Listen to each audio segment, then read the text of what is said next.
contested sheriff's race just this past March. It was between Republican Mike Blackman and Democrat Randy Brock. That race took place back in 2022 and was tied, with Brock being declared the winner by a 2-vote margin that involved questionable absentee ballots. Blackman's lawyer, Brian Taylor, requested that the judge's dismissal of this case be vacated since Blackman did not get to present the full evidence to the judge to examine those ballots in question. I'm Andrea Tice. For more news affecting Alabamians, go to 1819news.com. And while you're there, subscribe to the daily newsletter. Hi, this is Bo Goodson from the Goodson Group with your Real Estate Minute. You're thinking of selling your home. Here are several ways to improve the look of your home and possibly the value. Number one, improve the curb appeal with trim bushes and cut the grass. Repaint the exterior where needed, and if needed, paint your front door. Number two, declutter the inside of the home by removing items that are not needed off countertops, dressers, and the den. Three, paint walls and trim where needed with a fresh coat of paint in a light color that will show off your home. Four, clean your oven and microwave inside and out, make it shine. Number five, professionally clean carpets or shine the wood floors with a polish or Bono. Six, clean out all closets or unwanted clothes, shoes, belts, hats, and donate them to a local charity. Finish any leftover repairs now, doorknobs, light bulbs, and closet doors. For a complete list and an in-person evaluation and consultation, call Bo Goodson from the Goodson Group, 221-2883 or 551-0225. It's your captain speaking. To the passenger with the Mirror Fast soft shoes, smart move. No way am I letting travel constipation ruin this trip. Can't blame you. Mirror Fast works fast, but without the harsh side effects. Since I'm such a smart traveler, can I move to first class? No. Close the curtain, girl. From the makers of Miralax, new Mirafast soft chews work naturally with your body in as little as 30 minutes to give you a comfortable go on the go. Find Mirafast today at your local retailer. Use as directed for occasional constipation. Contains magnesium hydroxide. Progressive knows when you own a boat or RV, it's like you're automatically on vacation, even if you're actually a marriage counselor in the middle of couples therapy. But in your mind, you're camping in Acadia, puttering around Frenchman Bay. Your boat and RV are both protected. You're lobster drenched in butter and... Uh-oh, did your clients just notice you weren't listening? Quick, do the thing where you just repeat back exactly what they said, but as a question. They bought it. Now back to Maine, earning an automatic discount bundling your boat or RV with your home or auto. Progressive Casualty Insurance Company affiliates and other insurers. Not available in all states or situations. The views and opinions of the following program are solely those of the host and other contributors. These do not necessarily represent those of Liberty Acquisitions 825, Blue Water Broadcasting, its management, staff, or any advertisers.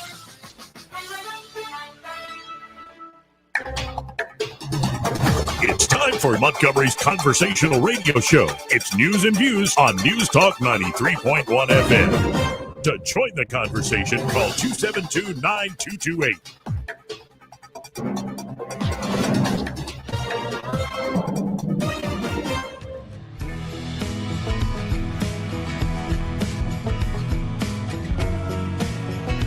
Up country, we live in the southeast. We drink sweet tea. We don't drink socialist Kool-Aid. Yeah. Joey Clark.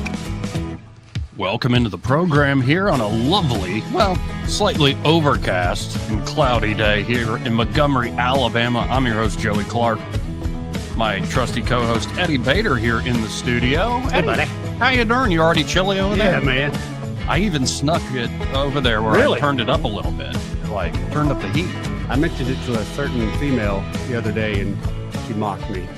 Well, we're going to have to start calling the studio the Icebox. It is. We can come in here and hang meat, I'm telling you. Right. Now, how do you feel about the fact, earlier this week, Coach Tuberville was talking about, we got to, like my home state, Alabama did, we got to do the overtime tax cut for on a federal basis. And so at this point, with the legislative session pretty much over, how do you feel about them taking away that tax cut and putting a huge tax on overtime workers? I'm furious. Absolutely furious. The hardest working people, let's punish them. I thought we were a free society. That sounds very, and you correct me if I'm wrong, very communistic, very socialist. You go work hard, and we're going to spread your wages amongst all of us. Well, and then also real quick, how do you feel about them shutting down all these mom and pop CBD like Delta shops and instead having the ABC board take it over as some crony? I think scheme? that's a big load of crap. It's the Alabama state government going, hey, these guys got a successful business. Let's go steal it from them. Yeah. And that's exactly what they're doing. And joining us to talk about this and many other things, I saw him at the State House earlier today. Jeff Poor, host of the Jeff Poor Show, 106.5 FM in the Mobile, Fairhope area. And, of course, he's editor-in-chief at 1819news.com. Jeff, how you doing since we saw each other this morning? About the same. The internet only dropped like 5 times on the program. So, yeah, in the middle of our segment, Eddie, like it's ridiculous. These guys just think that doing a remote broadcast from the random government building is an easy thing. It's not. But we did it. We did it every week this session, and now I'm packing up for the last time for the 2025 legislative session, and I couldn't be happier. Yeah, there does seem to be a good feeling that it's over. Now, we were talking on your show before the internet dropped about how I think I was given the spiel. I think you were given the spiel, this whole idea of why the overtime tax cut needs to go away. And I just didn't find it very convincing, especially when the line, well, the money's for the children was thrown at me. I mean, what the heck is this? This seems like it should be common sense. It's right in the Trump agenda. I think most hardworking Alabamians love not having this money taken from them. Why are they not budging on this? I don't know if we'll ever really know the real story of why they opted to do this. Well, like, who was asking for what they did? Who was asking for, let's hurry up and get the grocery tax done? $300 million, let's say, give them the benefit of the doubt that their estimates are correct. Who was asking for them to say, well, and even people who aren't earning overtime weren't like, well, that's not fair. I'm going to go down to the State House and demand fairer taxation. Nobody was saying that. And this just sort of showed up this year. Now, I consider Orr first mentioned it as sort of a comment, well, maybe we need to do something broader based, but I think like going out on a limb and doing it the way they were doing it, it's going to come back to haunt them. I can't wait. People say that's crazy, but Joe, you and I were talking about this. I was thinking about this. I talked to Dale Jackson on the Huntsville radio about this too. Mm-hmm. The state's not really good at pushing out the narrative.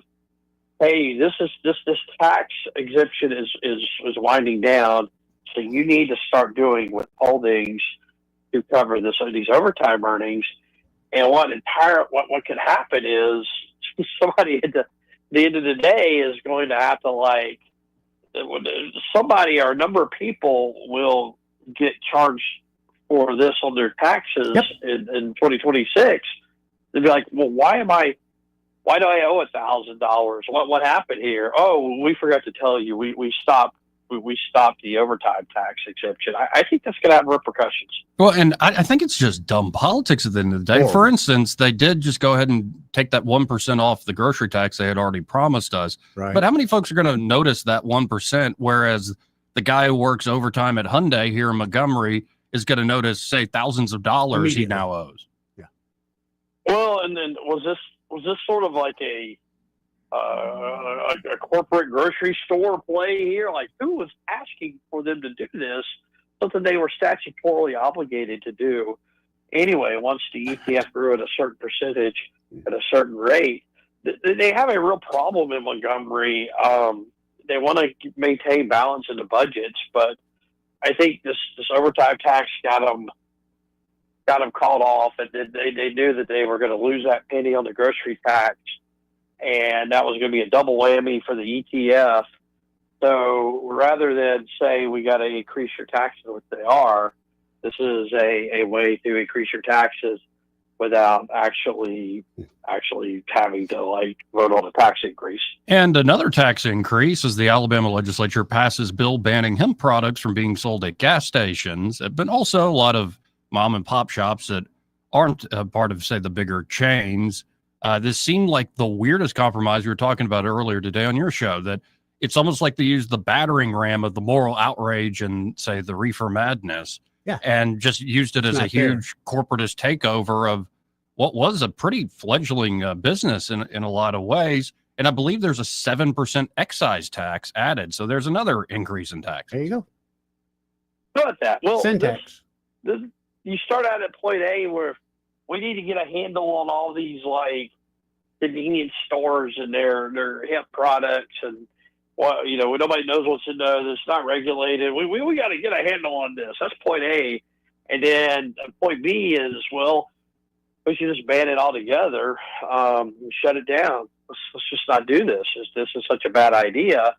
But you wind up at point C with, no, we're going to do it. We're going to let the ABC board handle it, some of it, and we're going to we're going to tell that only certain, we're going to pick winners and losers. Only certain retailers are eligible to do this. It is corporatism 101 in Alabama. That's what they do, guys. I know there's a lot of people probably listen to this and think it's really stupid that we haven't passed gambling in Alabama yet. And it's just that moral majority, right-wingers out there in their Bible trying to tell me how I should live my life. It's not that at all. You're going to start out at point A with a lottery. Point B is going to be, something in between. And C is what you're going to wind up with.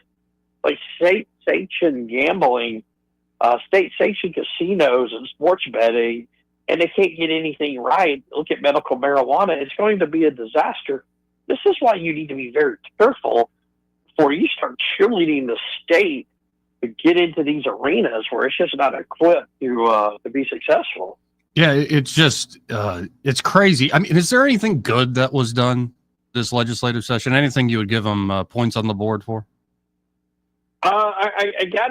It's more tactical than it is a policy accomplishment. But Charlie Gudger, the pro tem, he had kind of a rocky start, I guess, but he really showed the Democrats in the legislature what could happen. Now, I would have liked to see a lot more from him, but he did things that Greg Reed wasn't willing to do, and that Del Marsh had stopped doing for whatever reason, by just saying, hey, we're not going to let you play this game, Democrats, when there's 7 of you, there's 28 of us, and you guys commandeer 77% of the speaking time, and you just slow and you obfuscate.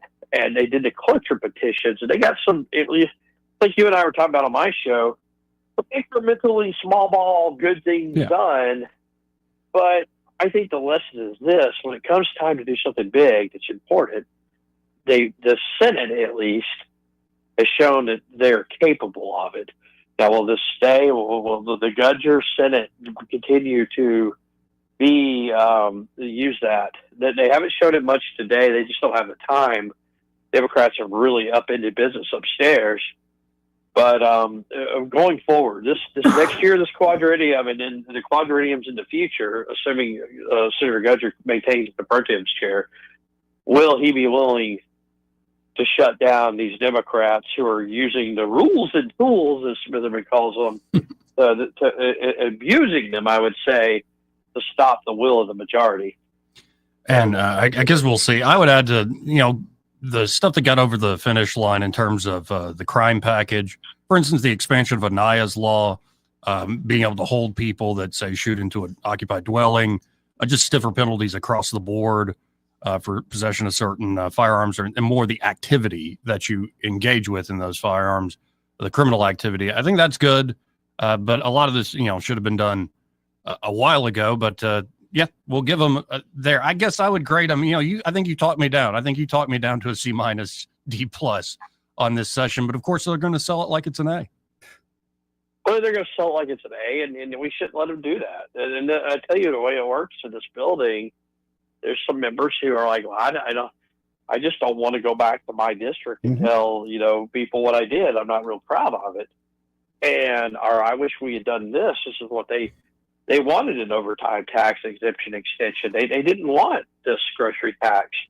And what leadership will tell them is, no, it is up to you, member XYZ, to tell your constituents what's good for them, what they like, if this is better for them.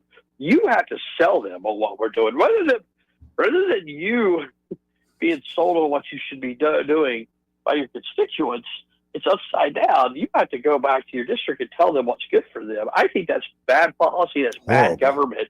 But that's what goes on in here when people start to complain about it. I don't want to vote for this. Well, we really need your vote, member. Or, if you don't vote for it, we're going to have to penalize you later on down the road. And they said, well, my constituents just don't want it. And they get very aggressive, Joey. They say, you need to tell them what they want. It's up to you. The mark of a good lawmaker is telling your constituents what they want and making everybody happy, making them think they're happy, like it's some kind of like you're selling them a used car or something. But that's what goes on. Exactly what goes on. Before I let you go, anything more? Are we still in a holding pattern for Senator Tuberville, Coach Tuberville, to actually make a decision, I guess, at the end of this month, whether he's running for re-election in the Senate? I'm seeing him on Fox Business as we speak, talking about cutting taxes on overtime, or is he going to run for governor here in the state? I guess we're waiting on him. I feel like, the rumor has it he's already hiring consultants and staffing up for gubernatorial run. I mean, he could change his mind as he has in the past. They were going to carry him out of Oxford, Mississippi in a pine box. But that didn't come to fruition. I think right now it's pretty clear he's running for governor, and there's just a lot of different things going on to show that. I really want him to go to like Punch Bowl News or something, or maybe give the tip to you and say, they're gonna have to carry me out of the United States Senate in a pine box, Jeff. And that'll be a fun way for him to announce that he's running for governor. Yeah, and the joke will be on us. Yeah. We'll get a good laugh, right? There you go. Well, War Eagle, yeah.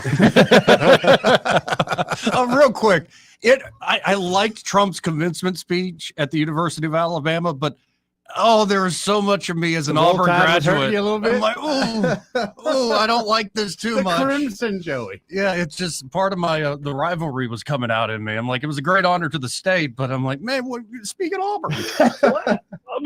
Let me say something on that. This is really important because historically, Alabama has been more left of center than Auburn. Auburn's the Baptist Cal College. Yeah. Alabama's the lawyer, business, elitist grooming school. It's I think a real show of courage by the University of Alabama to do this. Yeah. Donald Trump's not beloved in the faculty lounge, right. And to have him as your commencement speaker. And I got to give him, you really got to give the University of Alabama credit for reading the room and doing this. Now, will they stop teaching underwater transgender basket weaving? Will that be the lesson here? We'll see. But they took a real leap of courage to have Donald Trump in that role. And, they had to call in a favor to get, I know they're paying him $40,000 a month or something, but to get Nick Saban to participate in that. That was a big thing. That was a big deal what the University of Alabama did. Well, and I did love the shot at Harvard as it's sort of the hat tip to Alabama and the university there. And I think you may drive home a good point. And I always appreciate the time, Jeff. If folks want to check out what you're writing about, think about, how can they do so? It's x.com/Jeff_4. Usually you can catch it all there. Appreciate it, sir. We'll do it again soon. All right. Thanks for having me on. Again, folks, that is Jeff Poor. And always appreciate his time. It's just half the stuff over there. Ain't that bad? Like the crime stuff. There's little things like the Lulu's shark alert thing. And it's good moment. It's awful what happened to that girl. You get no nursing mothers won't be forced into jury duty. Just some no-brainer stuff. There's stuff like that. And they high five over that. Right. Like they really did something. But the stuff, it really bites, this overtime tax thing, throwing that back on people. Well, this is the third text I've got since we've had that conversation with Jeff that says, can you give me the names of those who voted against the overtime tax? I want to make sure I don't vote for them next time. 2 of these are from friends of mine at Hyundai. Yeah. So, and one guy I talked to the other day, he'd even realize, he works so much, he's unplugged. He's like, I didn't even realize that was going on. All right. Now I'm mad again. No, and I think there are going to be a lot of people who didn't hear about this. And at the end of next year, they're going to realize, oh, crap, I owe hundreds and not be thousands of dollars. Yeah. And one of these guys is a management guy at Hyundai. So it's good to see that labor and management are on the same side with that.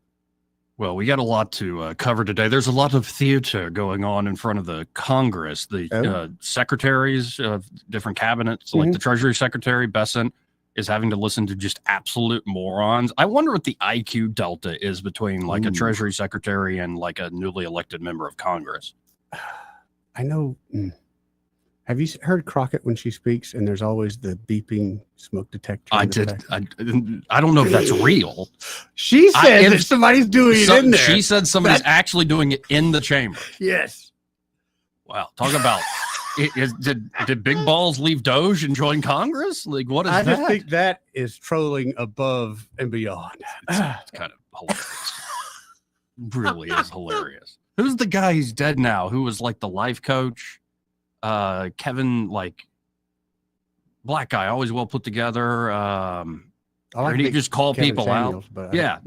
Okay. Yeah. Yes. Yeah. Him. Whew. He would call her out in a minute. Oh no, there's a clip of him saying, "Wait, you can't hear that?" Oh, like with one woman he's one of my talking. favorite. Yeah. Yeah. Oh, it's epic trolling. Well, did you hear that Jasmine Crockett gave a shout out in her commencement speech recently to Montgomery? Really? Yeah, and just know, like, if you don't think you have a seat at the table, we do know how to think of Montgomery, Alabama. We know how to use a folding chair, whether to pull it up to the table or knock somebody over the head or something. Okay. It's like Montgomery, city of odd. Oh, we were better than that. Odd resentments. Yeah. No, it was a viral moment. It has not left the imagination. Even most Montgomeryans, after the moment has passed, we kind of giggle about it. Yeah, I don't know. And at the end of the day, the people that were wrong, justice was served. No, and if you look online on X, the racial tribalism right now, it's insane. Oh, I imagine so. And it's now become this like perpetual motion machine. People are butting heads against one another, like these fundraisers that are going on for folks. And it's just like, oh my God. Yeah, those fundraisers are something else. And what's so heartbreaking is there are many smart people, many folks who worked in the civil rights movement, who were later more conservative. Like I think of Bob Woodson, I think of Shelby Steele, I think of Glenn Lowry was predicting this in 2019 and 2020, especially after 1619 Project and all the protests and riots after George Floyd is killed. That keep going down this road, it's just going to create this backlash, and then that perpetuates, and everybody starts to just pick their camp. Yeah. And it's just, it doesn't have to be that way. It doesn't have to be, but I'm still a guy that's out in the public every day. I deal with anybody and everybody. Yeah. I see the best of humanity and the worst, but I will say even Montgomery, and I'm proud to say it, I don't see everywhere I look the racial divide. No, I see almost the opposite, where someone wants to make sure, hey, I want you to know I have no issue with you. Let me get the door for you. Of course. People do that. Yes. People are very nice. But I'm telling you, you go up north, it doesn't happen. Right. And you got to wonder how much of this is jabbering online or people going for clicks by saying outrageous crap. Yeah. And also, maybe there's something different about Montgomery, Alabama compared to, I think there is, man. Say Boston. I think there is. I really do. We'll see. But we can get to those clips of the congressional hearings. Oh, my God. And Bassett makes one guy lose his mind. And the guy completely misses the joke. And completely misses the point he's making. And it was a very nerdy, it's like, okay, nerd, but very subtle in a great way. Yeah. All he says is one believes it was President Biden. And the guy just, what do you mean by one believes? Oh, good Do you Lord. believe it or not? It's like, oh my God. Oh, good Lord. Yeah, at least on the Senate side, it's a little more, there's a little more decorum. Not always. Nah, not always, but a little more. It's a circus on the House side. We'll definitely get to that. Also, the conclave begins, and whoever's running the camera work and presentation for the Roman Catholic Church, we could show the opening shot here in a second where it's a drone, where it's showing you can see the Sistine Chapel and one of the archbishops or cardinals coming to shut the doors to permanently shut them until the conclave is over. And the drone's backing up and does this tilt down angle where you can see the Sistine Chapel, Michelangelo's painting up there. And then the door shuts slowly. You can hear the locks. It zooms out more. You see the two Swiss guards dressed to the nines, ready to use those weapons if need be. You're like, okay, well, the Catholic Church knows drama. I was going to say, Joe, give them that. How much of that was, pre-staged? Yeah, that's ongoing. Bessent announcing last night that the U.S. and China will hold trade talks in Switzerland. We're both in the area. Why not? Why not? Why not, buddy? General Flynn also wants to be the new national security advisor for Trump, but he tried to get that job before. We'll see. And there's a senator named Tom Tillis who is blocking a nomination of a U.S. attorney, Ed Martin, to U.S. attorney for the D.C. area, if they don't push this through, the Republicans, if Tillis blocks it, 11 others are ready to put them through. Judge Boasberg, remember that guy? No, he will be empowered to pick the U.S. District. Oh, I do remember that guy. How, Joey? How? Because Tom Tillis is a weenie. You just never know. You never know what's coming up. By the way, we'll be able to ask about some of the Senate things. I'm going to more focus on bills she's been putting out there. It was the first 100 days, and Senator Katie Britt will be joining us a little after 2:00. Look forward to talking to her. It's been a little while. And if you want to join the conversation, that's 334-272-9228. That's 334-272-9228. This part of the program brought to you by Pest Pro Services. Great folks, man. And those folks there at Pest Pro Services are ready to help you with, of course, basic pest control. Yep. And termite protection. If you haven't had that done, and basic inspection in a while, you really are playing with a very costly problem there. Yeah. And then, of course, we're in the thick of termite season. Right now, big time, man. And it's only going to get worse because especially as it gets hotter and mixing with this rain we're getting in the next several days. Oh, they love it. The mosquitoes love it. Why not nip it in the bud, treat the problem before it even starts? And this was something I was worried about. When they sprayed, we had some storms coming. And I said, Ashley, I'm worried it's just going to wash this away. It's like, no, it won't, Eddie. Well, you know me. I had to go back out there and try it after we had like 3 days of rain. Whatever they sprayed, whatever they put down, it worked. Beautiful. It absolutely worked. And it won't be like they come out once. You got to hassle them to come back out. Not at all. No, they get on regular schedule with you and your address, your property. Yep. I think it's like 8 times a year to fight peak mosquito season here in Alabama. So y'all check them out today. That's Pest Pro Services. You can always learn more at ppsriverregion.com. That's the website. Or search for Pest Pro Services on the Book of Faces. Very active, very informative Facebook page where they also are always doing great local drives. Oh, yeah. Highlighting local athletes as well as, just helping out local businesses and other great causes. And if you want to, actually get that pest control service that you deserve from true pros, call them right now. 265-9990. That's 265-9990. When you want to know, call a pro. Pest Pro Services. And be sure to tell them that Joey and Eddie, those fellas on the radio, sent you. We'll be right back. He may not know whether he's coming or going, but whether you're going to work or coming home, Greg Budell is there. Mornings 6 till 9 and afternoons 3 till 6. Only on News Talk 93.1 FM WACV. Hi there, I'm Kim Williams with Alabama Home Mortgage. For years, I've been asking you to call me at Alabama Home Mortgage because there is a difference in mortgage companies. Did you know the current national average turn time to close on a mortgage is 48 business days? But not at Alabama Home Mortgage. At Alabama Home Mortgage, our average close time is 16 business days. That's a month faster than the rest. How do we do it? With over 60 years of combined experience in the industry. Our team knows mortgages. Our years of experience yield a better experience for our customers. Folks, time is money. Whether you're looking to buy or refi, don't waste time with another mortgage company, bank, or credit union. We close on time, every time. Give Alabama Home Mortgage a call at 567-4223. That's 567-4223. Or visit us online at myalabamahomemortgage.com to complete an application on your time. Our fast turn time is just one difference that sets us apart from the rest. It's not just a slogan. Call Alabama Home Mortgage because there is a difference in mortgage companies. NMLS 1586368, Equal Housing Lender. This is your roving reporter, and today I am talking with an elk. Hey man, Mr. Elk, I was just wondering, what do elk do to take care of their money? Well, like most smart folks, we call David Ernest. You mean Alabama's most favorite asset preservationist? That's him, man. We call him up at 334-279-7431 or 205-479-0839. I see. Yes, he is our preferred money man. The money man with the money plan. You've been paying attention. Well, could you give us those numbers one more time? 334-279-7431 or 205-479-0839. And I just want to try to give you a heads up, man. Oh, what's that? I'm not an elk. Not an elk, huh? Well, then, pray tell, what are you? Knights of Columbus. I am not even going to make a comment. Well, the baby liked it. Prescriptions require an online consultation with a healthcare provider who will determine if appropriate. Restrictions apply. See website for details and important safety information. Price varies based on product and subscription plan. Hey guys, let's talk ED because millions of men experience it, but not everyone can access or afford treatments like Viagra.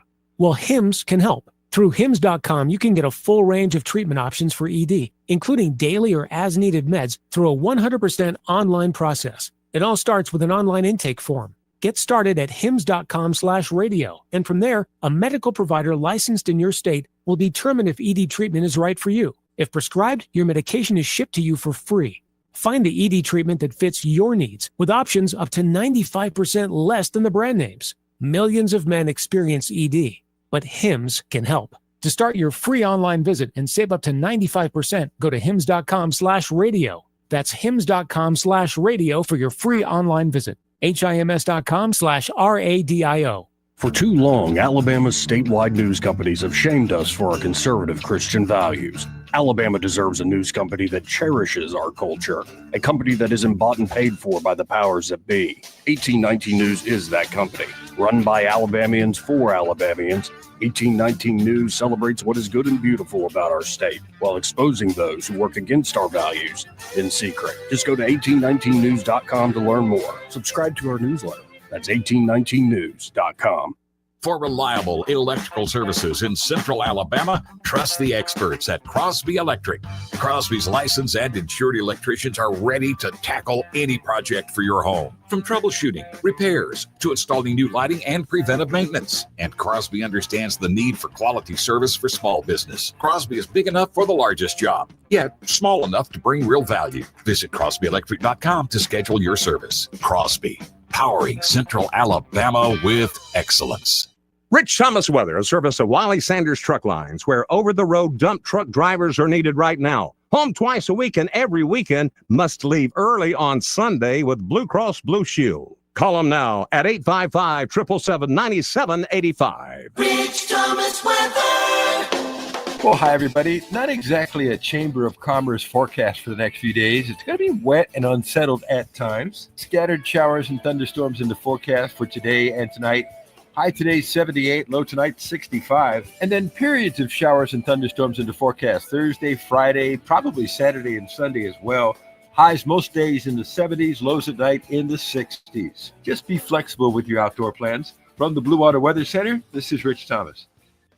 Whether you're buying a home or auto or consolidating debt, CB&S Bank's personal loans get you where you need to go. Go to cbsbank.com to find a location near you or apply online today. All loans subject to credit approval, member FDIC, and equal housing lender. The River Region's first and only news talk station on FM. Live, local talk. News Talk 93.1 FM WACV.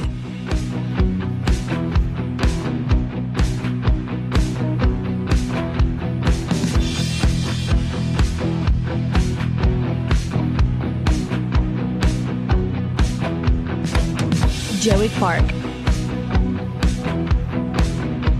Welcome back.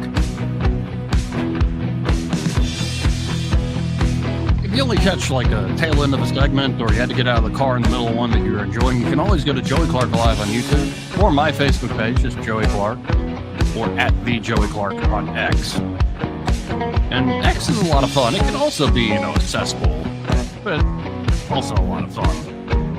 Eddie Bader here in the studio with me, and before I go to some of the ridiculous theater that's going on in the Congress, I want to go to a serious clip. This is Scott Bessent. This is something I think the Alabama legislature dropped the ball on this session. Let's listen in. We believe that the United States should be the premier destination for digital assets, and as members of this committee and the Senate are attempting to do, create good market structure around that, so that U.S. best practices are used around the world. And that's really the point, right? Is having American U.S. best practices to sort of set the pace for others to follow, rather than us trying to fill in the holes that others that may be created as others set that pace. Yes, sir. And also that digital assets are an important source of innovation that will drive that can drive usage of the U.S. dollar around the world, as with stablecoin legislation. There is speculation that there may be up to $2 trillion of demand over the next few years for U.S. government securities from digital assets. And I think the backbone of that ecosystem is going to be this little thing called Bitcoin. And Yep. all I want, New Hampshire just did it. New Hampshire became first in the nation to do this. I don't want the Alabama legislature to buy a particular amount of Bitcoin. I don't want them to tell anybody to buy any Bitcoin. Yeah. I want them to simply empower the treasurer here of the state. I guess at this time it'd be young Boozer. Yeah, yeah. And maybe Young's not interested in it. Fine. I mean, to really understand the stuff, you got to study it and study it and study it some more.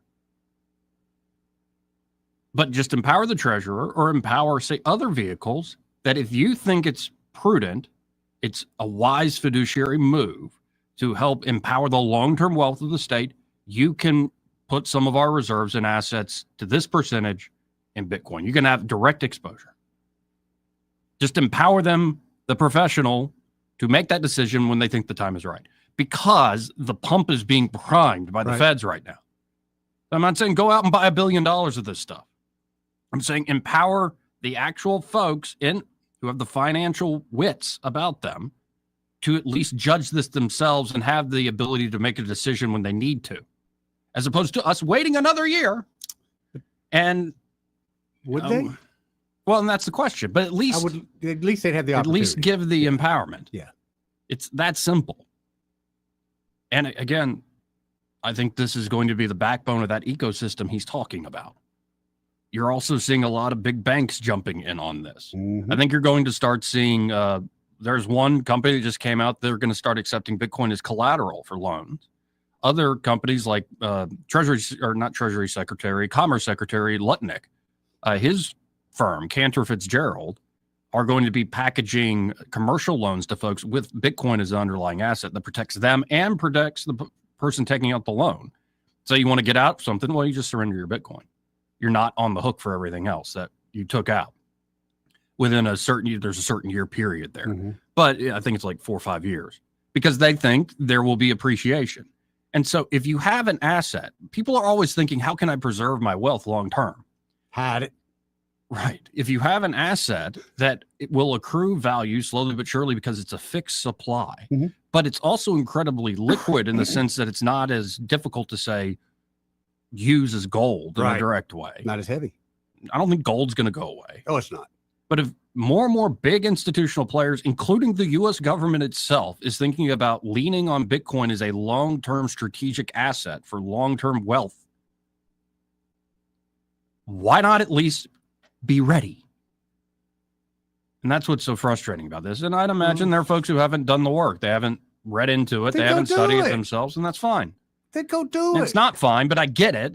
But still, it's very frustrating. In the world that we live in, you're going to need to educate yourself on it anyway. Yes. So why would you not? I don't understand that. We'll see. We'll see. And he keeps sending signals. Trump himself is sending signals. I mean, Besant, Lutnick, the kids of Trump, like everybody's sending this signal. Yeah, we want to be the crypto capital, and in particular, Bitcoin will be the anchor of that ecosystem. What Eddie Big Boss say? Anyway, let's go to some silly crap here. What you got? Oh, well, this is a guy named Gregory Meeks. He's a Democrat, I believe, from New York State. And he's doing the speech stuff, like the filibustering sort of thing, where you don't, and that both sides do it. Again, this is sort of a equal opportunity offense sort of thing going on. Democrats and Republicans both do this crap. It's more exaggerated on the House side, though. There are some fireworks in the Senate on occasion. Remember when Ted Cruz took his boots off and slammed it on the table? Remember a homegirl? She put on the back brace and she did it for like 24 hours. She did a speech type deal for like 24 hours. I can't think. Give me a minute. Wait, Cory Booker? No. It was before Cory Booker. It was a hot blonde chick. Give me some time. Hot blonde chick who's in the United States Senate? I think she was in the Senate. She ended up standing up doing a whole filibuster for like she had a back brace? Yeah, she had to put the back brace on. What is she like? No, it's just because standing there in heels that long. It's yeah, sure. Yeah. Sorry, my mind went elsewhere. I know, Joey. Sometimes it causes lower back. Reel it back in, Joey. You're right, but it's true. It's a real thing. You got to consider it. Anyway, here's Congressman Meeks trying to take Treasury Secretary Besant to task. Decades We've had trade deficits Mm-hmm. in the United States of America, and nobody said it was an emergency? Democratic and Republican presidents? You know what that says to me? That it's not an emergency because it hasn't been for 4 decades. It says to me that we should bring tariffs back to the United States Congress so that we can make that determination as the Constitution has said and not try to go around Congress. That's just unbelievable to me. Let me ask this question. All right. Maybe I'm missed it. I mean, he's clearly flabbergasted. He's bumfuzzled, right? That's like, anyway, he's going to keep going. Who's the president? And who has been the president since January 20th, 2025? Donald J. Trump. Okay. And who was the president Wait for it. in 2024? One believes President Biden. One believes? You one of those non-believers that the election, the American people didn't vote? No, he's talking about Biden's old ass. Pin. That Biden couldn't think. He Right. wasn't actually running the show, but watch him go off. I am not. You're not? You said one believes? Do you believe in the Constitution of the United States and it should be I abided by? believe in the Constitution of the United States. So you believe in it without any second thought. You don't have to think about it. You believe in it and you would abide by it. Is that correct? I have and I do, sir. Okay. Well, hold on. Who's the person in the You're like, background "Oh." going, oh? That's what I was wondering. Oh. Got the choir. Man, in the amen corner over Yep. there. Whoa. I know. That's all. It's like, what? And I love all this question the Constitution thing. Hey, isn't it every like issue under the sun like adjudicated like in court? Aren't we constantly arguing over what the Constitution means? Yep. Yeah. I wish actually he would have just gave it back to him and told the guy, give me like, I don't know, the third line from it. Oh, but there's more. Especially Besant. Like Besant, you know, he's got to be he's a quant. He's a quantitative. Like he's got to be what, a IQ 150 at least. At least. Yeah. And so the back and forth is sometimes just incredible to behold. Let's listen in to Maxine Waters. Oh, I heard this one. Taking on Treasury Secretary Besant. Yeah.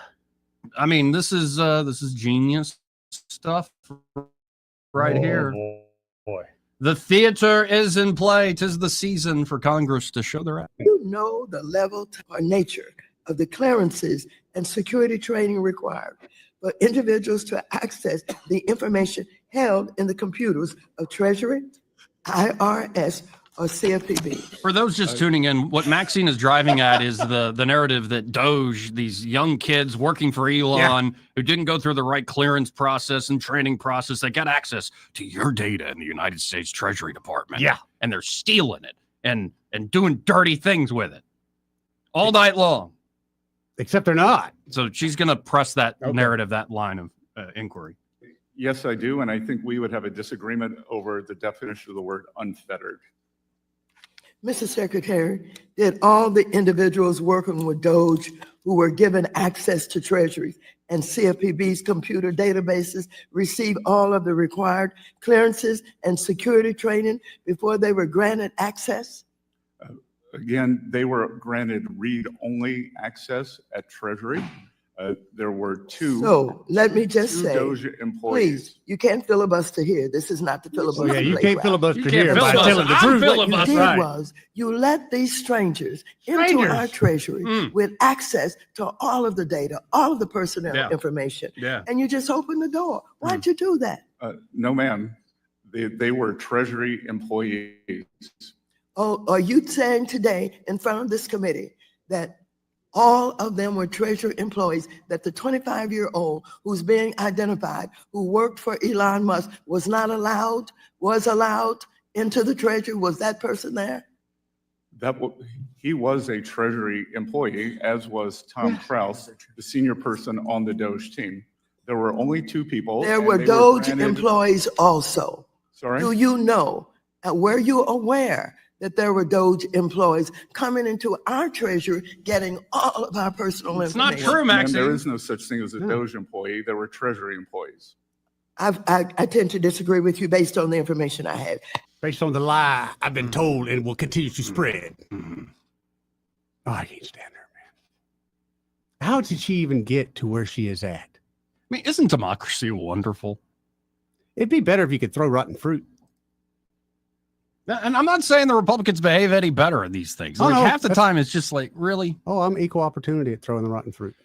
Like some dum-dums. Yeah. Dum-dums. You tell me how she got there. She couldn't tell you how she got there. I think that some of them are very aware of what they do. They just won't cop to it. The ones that really believe, man, they so dumb. So dumb. Wow. Oh, but it keeps going. No joy. This is Congresswoman Velasquez or something like that. Vasquez. And she's going to press Bastant on these negotiations, the trade negotiations ongoing. Because, you know, it is a serious issue. And so we want you to give us your whole trade negotiation strategy and who exactly you're talking to. Oh, and, good Lord. Who Okay. did this meme? Which countries are you close to striking deal with? I'm sorry, Congresswoman, but that would not benefit the United States. No, I'm asking you a question based on the statement that you made on CNBC. And I am telling you that it would be detrimental to the interest of the United States for me to answer that question. Why would that be detrimental? Because as the negotiations may still be in process as we speak, as we are not at the end of the week yet, I am sure that you, through your question, would not want to compromise U.S. negotiations. Reclaiming my time, Secretary Besson, the president goes into a press conference and claims that there are negotiations going on. There are. And then the next day, there's no negotiations going on. So why would you not answer my question? And that will be considered detrimental to the American people, to the American economy. I do not understand. Despite your claim, I'm happy to say there are negotiations going on. I'm not going to reveal the details. So, Don't filibuster how here, long Joe. do you think those negotiations will take before they are concluded? Wait, she was just driving home the point that these aren't actually happening. Right. Because he won't tell all the details. Right. But the negotiations I'm denying are even happening. How long would they take? There are numerous countries, as I have said, if you saw my CNBC interview, which you referenced, that there are 18 important trading partners, and we are moving forward at all deliberate speed with those. Yet they want to have control. They want to handle the tariffs and negotiations. I don't want these morons handling nothing. Remember what one of these people thought that Guam was going to tip over? Oh, Hank Johnson. Yeah, that guy. You want him handling any kind of negotiation, Joey? Right. 272-9228. Got to hit a quick break here. We'll be right back. Want to carry News Talk in your pocket? Download the News Talk 93.1 app from the App Store. Available on iPhone and Android. Never miss a moment. Download now. Since 1966, Alabama Sheriff's Youth Ranches has been more than just a place to stay. It's been a place to belong.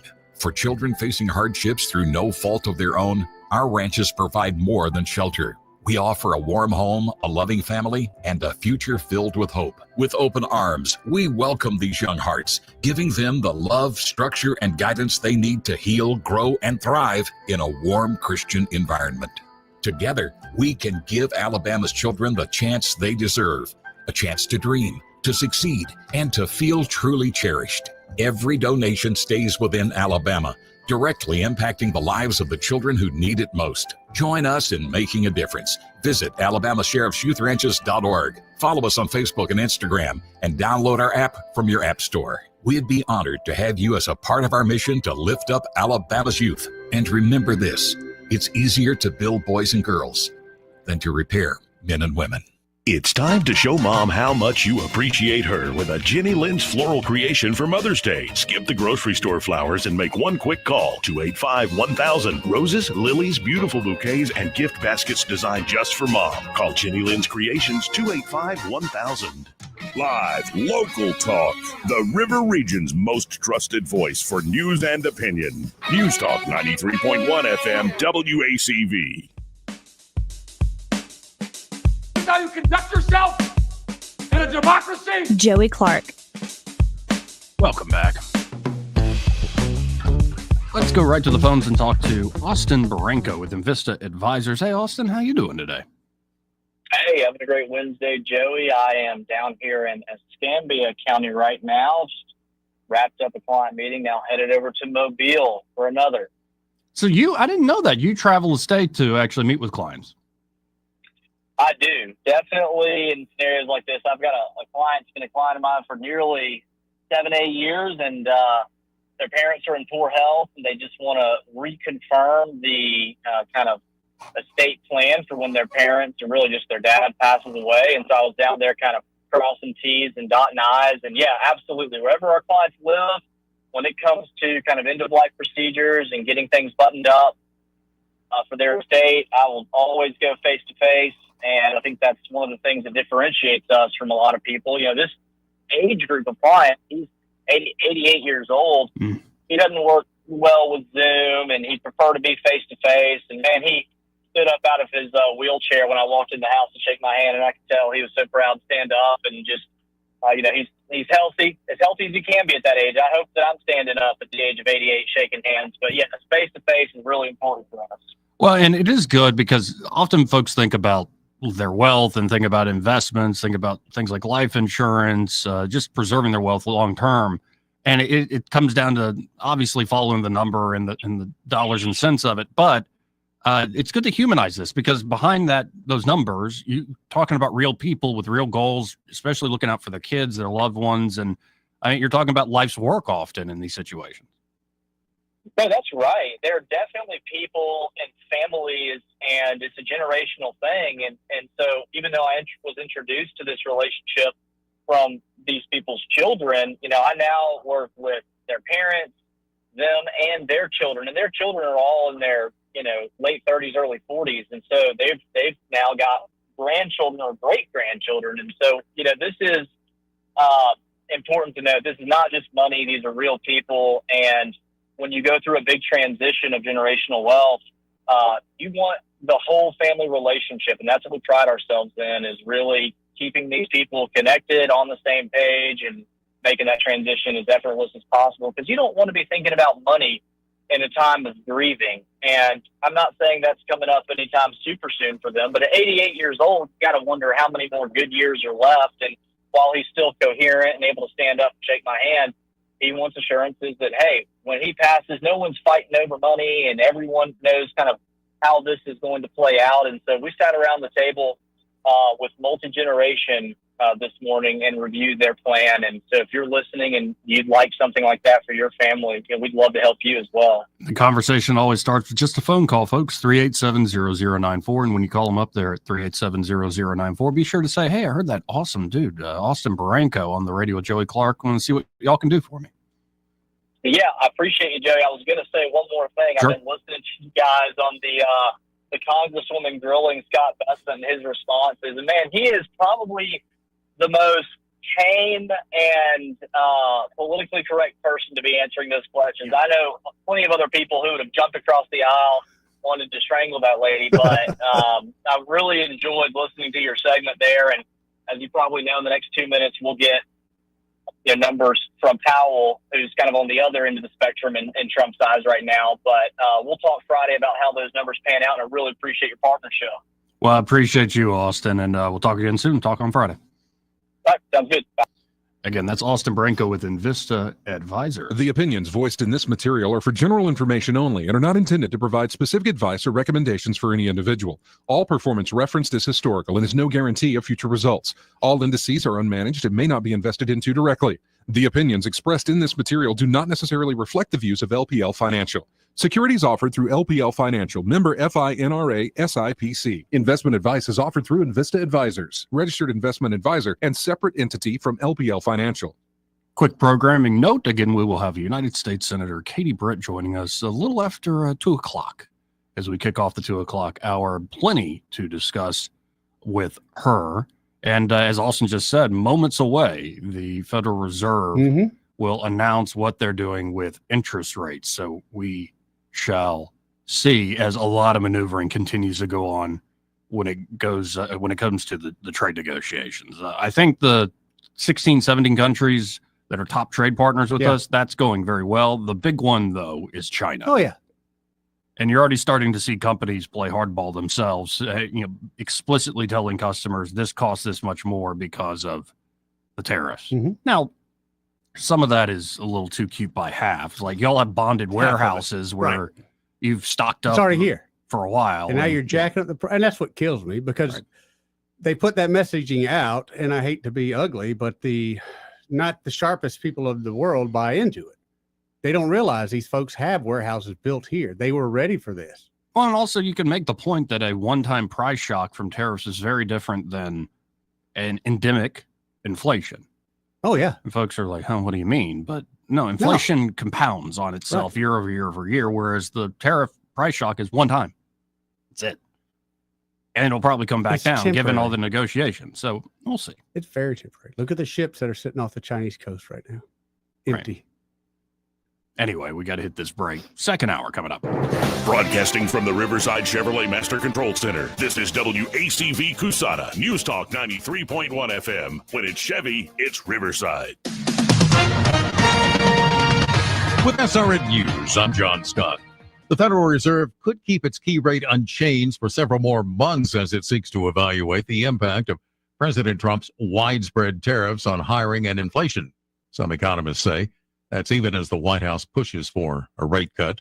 The Fed is nearly certain to keep its rate unchanged when it concludes its latest policy meeting today.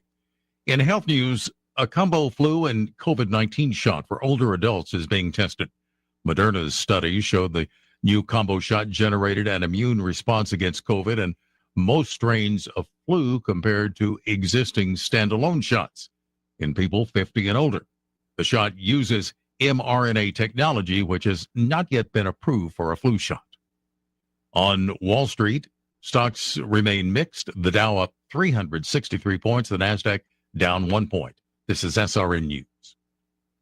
Hi, it's Mike Gallagher. I've been thinking, why does it feel like losing weight is harder than ever before? With mixed messages, fad diets, the quick fix injections, even magic coffee. I mean, it's overwhelming. Most people are exhausted trying to fight a battle they cannot win. If you feel this way, trust me, you're not alone. I used to feel that way too. But let me tell you, it's not your fault. Your body is working against you, and the longer you wait, the harder it gets. Do what I did. I called PhD Weight Loss and Nutrition 3 years ago. I lost 53 pounds. I feel terrific, and I've kept the weight off. Make the phone call that can change your life the way it has changed mine. They won't let you fail. Call 855-696-2020. That's 855-696-2020 to schedule your consultation. The first 11 callers who mentioned the word healthy will get 2 free weeks added to their weight loss package. Call now, 855-696-2020. Mention the keyword healthy to get 2 free weeks, or visit them at myphdweightloss.com, myphdweightloss.com. Rich Thomas Weather, a service of Riverside Chevrolet Wetumpka. If it's Chevy, it's Riverside. Best price, best selection. Check them out on the web at riversideusa.net. Rich Thomas Weather. Well, hi, everybody. Not exactly a Chamber of Commerce forecast for the next few days. It's going to be wet and unsettled at times. Scattered showers and thunderstorms in the forecast for today and tonight. High today, 78. Low tonight, 65. And then periods of showers and thunderstorms in the forecast. Thursday, Friday, probably Saturday and Sunday as well. Highs most days in the 70s, lows at night in the 60s. Just be flexible with your outdoor plans. From the Blue Water Weather Center, this is Rich Thomas. Budget Floors and More is your low price leader for everything you need for flooring and DIY flooring installation supplies. For the best prices on luxury vinyl plank, carpet, ceramic tile, flooring installation supplies, and more, shop Budget Floors and More, Hunter Lane across from Del Rey to Publix. From the Blue Water Broadcasting News Center, these are today's top stories. Alabama lawmakers have voted to reduce the sales tax on groceries. The Alabama Senate passed a bill with unanimous consent Tuesday to reduce the state sales tax on groceries from 3% to 2%. The bill would also give cities and counties more flexibility to reduce local grocery taxes. The measure now awaits Governor Kay Ivey's signature to become law. An investigation is underway after multiple businesses in Midtown Montgomery were vandalized and burglarized early Tuesday morning. A total of 5 Ann Street businesses suffered property damage and 2 reported burglaries. Investigators did not release the names of the businesses. No arrests have been made. Prattville City Fest will continue later this summer at a different venue. City Fest was interrupted last weekend due to inclement weather and safety concerns. The Prattville Area Chamber of Commerce announced on Tuesday the City Fest celebration will now take place on Saturday, July 19th at the Matt Gray Park Fairgrounds. From the Blue Water Broadcasting News Center, I'm Sky Mosley. This hour of news and views is brought to you by our good friends at Alabama Home Mortgage. Alabama Home Mortgage, 567-4223. Visit them on the web at myalabamahomemortgage.com. NMLS number 1586368. An equal housing lender. Hi, this is Don Duncan with Don Duncan's All-American Automotive and Tire. Just want to say a big thank you to Blue Water Broadcasting. They've been a big partner in our success. And again, thank you guys so much for all you've done for us. If you need anything, come see us. Again, this is Don Duncan with All-American Auto and Tire. Blue Water Broadcasting is the #1 most listened to radio group in the River region. Find out how to put this reach to work for your business. Call us to find out how we can help. Blue Water Broadcasting. Local folks helping local business. We've all been fooled by the big box stores, especially when it comes to flooring. They'll get you in with the low prices up front, then hit you with the extra fees, sketchy installs, and surprise charges. But lucky for you, you can enjoy the low prices you want with all the amenities of a locally owned and trusted business during Prattville Carpet's summer sale. Choose tile, luxury vinyl plank, and carpet for your whole home for just $1.39 a square foot. No games, just value. Hi, I'm Ray Bowles from Prattville Carpet. Call us today for your free measurement. Prattville Carpet, we're more than just carpet.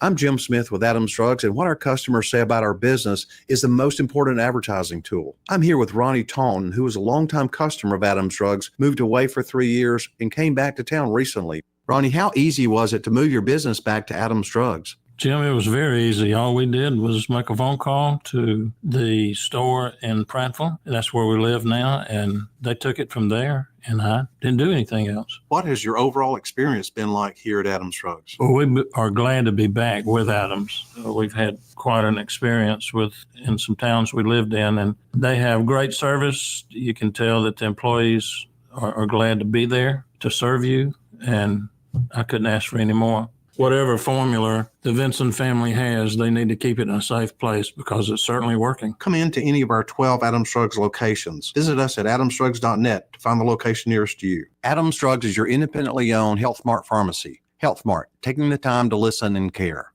Don't you love the feeling of coming home to a clean house? Let Southern Bell's cleaning service get your home in order. Families in the River region trust Southern Bell's because they know Callan and Jesse will show up on time and believe in cleaning the old-fashioned way. They bring all their own supplies and specialize in full-service, residential, commercial, vacant properties, and construction cleanup. Estimates are always free. Call Southern Bells today at 546-0715 or follow them on Facebook at Southern Bells Cleaning River Region. The views and opinions of the following program are solely those of the host and other contributors. These do not necessarily represent those of Liberty Acquisitions 825, Blue Water Broadcasting, its management, staff, or any advertisers.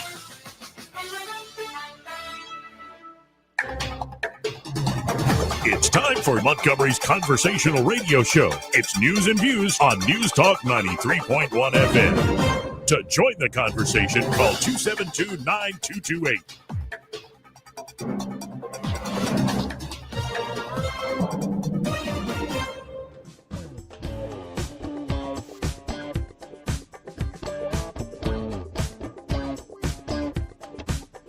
Park. Welcome back. That's, by the way, why he won the election. Because he was better looking? Better looking. And actually, I have a working theory on that. Yes? The better looking person, man or woman, always wins. I'm sure there are exceptions. Who ran with Abe? against Abe because Abe was not a pretty man. Abe Lincoln? Mm-hmm. Yeah, but he had that log cabin sort of energy. Yeah, okay. Just thinking. I don't know if that's always the case. I know that's stereotypically the case. Like a tall man knows how to swing an axe. Yeah, tall man's going to win. I think that's sometimes beauty comes in many forms. It's not just like it's not just so simple. Not just some symmetry of the face and stuff. Sometimes it's like that prowess that you can't see, but it's like an aura around him. You know what I mean? Chutzpah. And plus having to deal with his crazy wife, and so you have sympathy for the guy. Not only crazy, she wasn't. But fun also to look at either. Look at what was it? The Douglas debates. Yeah. Look at Stephen Douglas. He wasn't a looker. No, he was not a looker. Then what was it about him? But Joe? Reagan over Carter. Right. George H.W. Bush, 1,000 points alight. Stay the course. Who do you run against? Dukakis? Dukakis. That was like the battle of the short men, too. And then Clinton? Yeah. And then W? Probably W is better looking than Al Gore. Oh, yeah, 100%. And plus, Al Gore was such a nerd. Just such and plus, a nerd. You know, W would throw some like fastballs. He had some dirty nicknames for people. Like W was always holding back as opposed to Al Gore. Right. That's what I mean. Just being such a bull. Cooler dude. Who do you want to hang out with? And then Obama against John McCain. Obama all day, every day. All day, yeah. On looks. And again, just his way about him. Yeah. And then Trump, better looking than Hillary Clinton. Oh, 100%. Well, I guess the one exception is Joe Biden, but he didn't really win that, did he? And then it brings us to 2024. I'm a better looking person than Kamala. It's not just classic beauty. Again, it's that energy. It's that sort of. It is, and in that case, you're right because, that was going to be a miserable existence. Let's go to line one. Talk to Dennis. Hey, Dennis. What's up, Dennis? Hey, guys. How are you? I'm hanging in there, buddy, best I can, I reckon. Just another lovely day. But the guy that was answering the questions from Maxine Waters, I'd have bought his lunch every day for a year if he could have just said just one time, none of those employees or any of the financial, the reserve employees access to anyone's records except for yours, Maxine. And we found a couple of $10 million payouts. One from GS. Yeah. What's GS? General and Services. some from GN. What is that? Gavin Newsom. Another one was probably George Soros. Well, and Besant could be like, and I actually used to know GS. I actually helped him break the Bank of England. So, like, I know the money trail, Maxine. Absolutely. But when I heard that, I'd have bought that guy lunch for a year, man. I would have if he just said that. So far, unless these trade deals really just go into the crapper, like Besant, I think is the shining star of the administration so far. Cool, calm, and collected. Absolutely. Yep. I'm excited to see what direction Pam Bondi needs to start indicting some people or getting some people indicted. And Pam Bondi needs to be taking some judges to jail too. So. Well, there's a clip making the rounds earlier today where they confiscated like millions of fentanyl pills, and then we also confiscated Molly, and I don't even know what that is, like a date. And I'm like, you don't know what that is, Pam? You don't know what Molly is? Come on, Pam. Come on, Pam. You were the Attorney General of Florida. Florida man loves Molly. I think it was invented there, Joe. I thought that was phenomenal. I watched that preview that she gave on that. And they also made one today concerning 250 people that were involved in sex. Child sexting. Goodness, yeah. Kash Patel really putting down the line. I like it. Yeah, and what I would really like to see happen is for her to start putting some of these governors and mayors in jail for aiding and abetting, and which she could do very easily, and then post the guest list of Epstein. I'd like to see that too. Yep. What she said last night, they're looking at it. We'll see. So far, nobody in that black book has been arrested. I I didn't catch that. So if that's the case, I'm glad to hear it. But hey, guys, you're doing a great job, and maybe we just need to let Maxine just take a 9 or 10 o'clock even stroll through the town where she stands. I'm sure that everything will be okay. She's smart enough not to live there. I can tell you that. Exactly. Guys, you have a great day. Thank Appreciate you, it, Dennis. Dennis. 272-9228.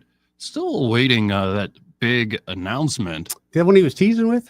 For the interest rates. Mm. Well, and the one Trump teased Yeah. yesterday. Yeah, I don't know what that big is. announcement with the Middle East. So Somebody had an early report. I don't think this is the big announcement. You know, Trump keeps renaming things. Mm-hmm. Like Mount McKinley is back to being Mount McKinley, and the Gulf of America and stuff. Yeah. Well, Trump is making a move to change the name of the Persian Gulf. Mm-hmm. He's changing it to the name of the Arabian Gulf. It's a subtle little jab right there. Well, not so subtle. Not jab. so subtle, but yeah. Move sparks outrage in Iran as diplomats try to broker deal between Tehran and Washington. He goes, well, if y'all aren't going to play ball on the nukes, I'm changing the name of the ocean. Well, I got control of the maps. And, you know, when I change the map, everybody changes the map. I love that. And there was a clip going around of an adult history class. Yeah. And these are adults that are getting their GED or whatever. And the guy goes up to the board and he writes, he says, I'm correcting the map. And he writes Gulf of America. The teacher she's also an adult, has a fit, throws him out of the class. And just, is she fat? She's a chubster. Yeah. Angry white woman. Mm-hmm. I mean, just even, and the people in the class, they're all adults too. They kind of got the joke. But when they saw how angry she was, they kind of giggled at her. Well, you know, a pudgy broad getting a little flustered. Oh, she was. And they start to jiggle a little bit. Kind of funny. She was angry. Kind of funny. I thought the dude was doing us a service. He's correcting the map. Yeah, it's true. It's Gulf of America now. Right. Get with it, teach. Yep. That's, by the way, never the right thing to do. Just outright contradict a teacher. Yeah. Now, I used to have fun where I'd ask them like 20 questions and get them all twisted up without actually contradicting them, make them realize, like, I've got you, but I'm not going to put the knife in you. That was always fun. I just got on their nerves. What'd you do? Fall asleep? No, but one time I didn't intentionally, but I yawned right in one's face as she was lecturing me, and that didn't end well. I learned that was rude. There was a lesson from that. That is a little rude, but I was tired. Sorry. And honestly, as an ignorant 10-year-old, I didn't know. I yawned, and then I was like, why is she going even more crazy now? Yeah. They don't like that. Yeah, there was one teacher we would call Omar the tent maker, and if you made her mad, we were worried she was going to eat us. That's kind of hurtful. I was referred to Oh, as we Omar were the tent maker one teenagers. time. I thought it was because I lived in Turkey. I didn't know it was 'cause I was Teenagers fat. are mean, No. man. Teenagers are mean. Young girls are the worst. Yeah. They will cut you and walk away, Joey. Yeah.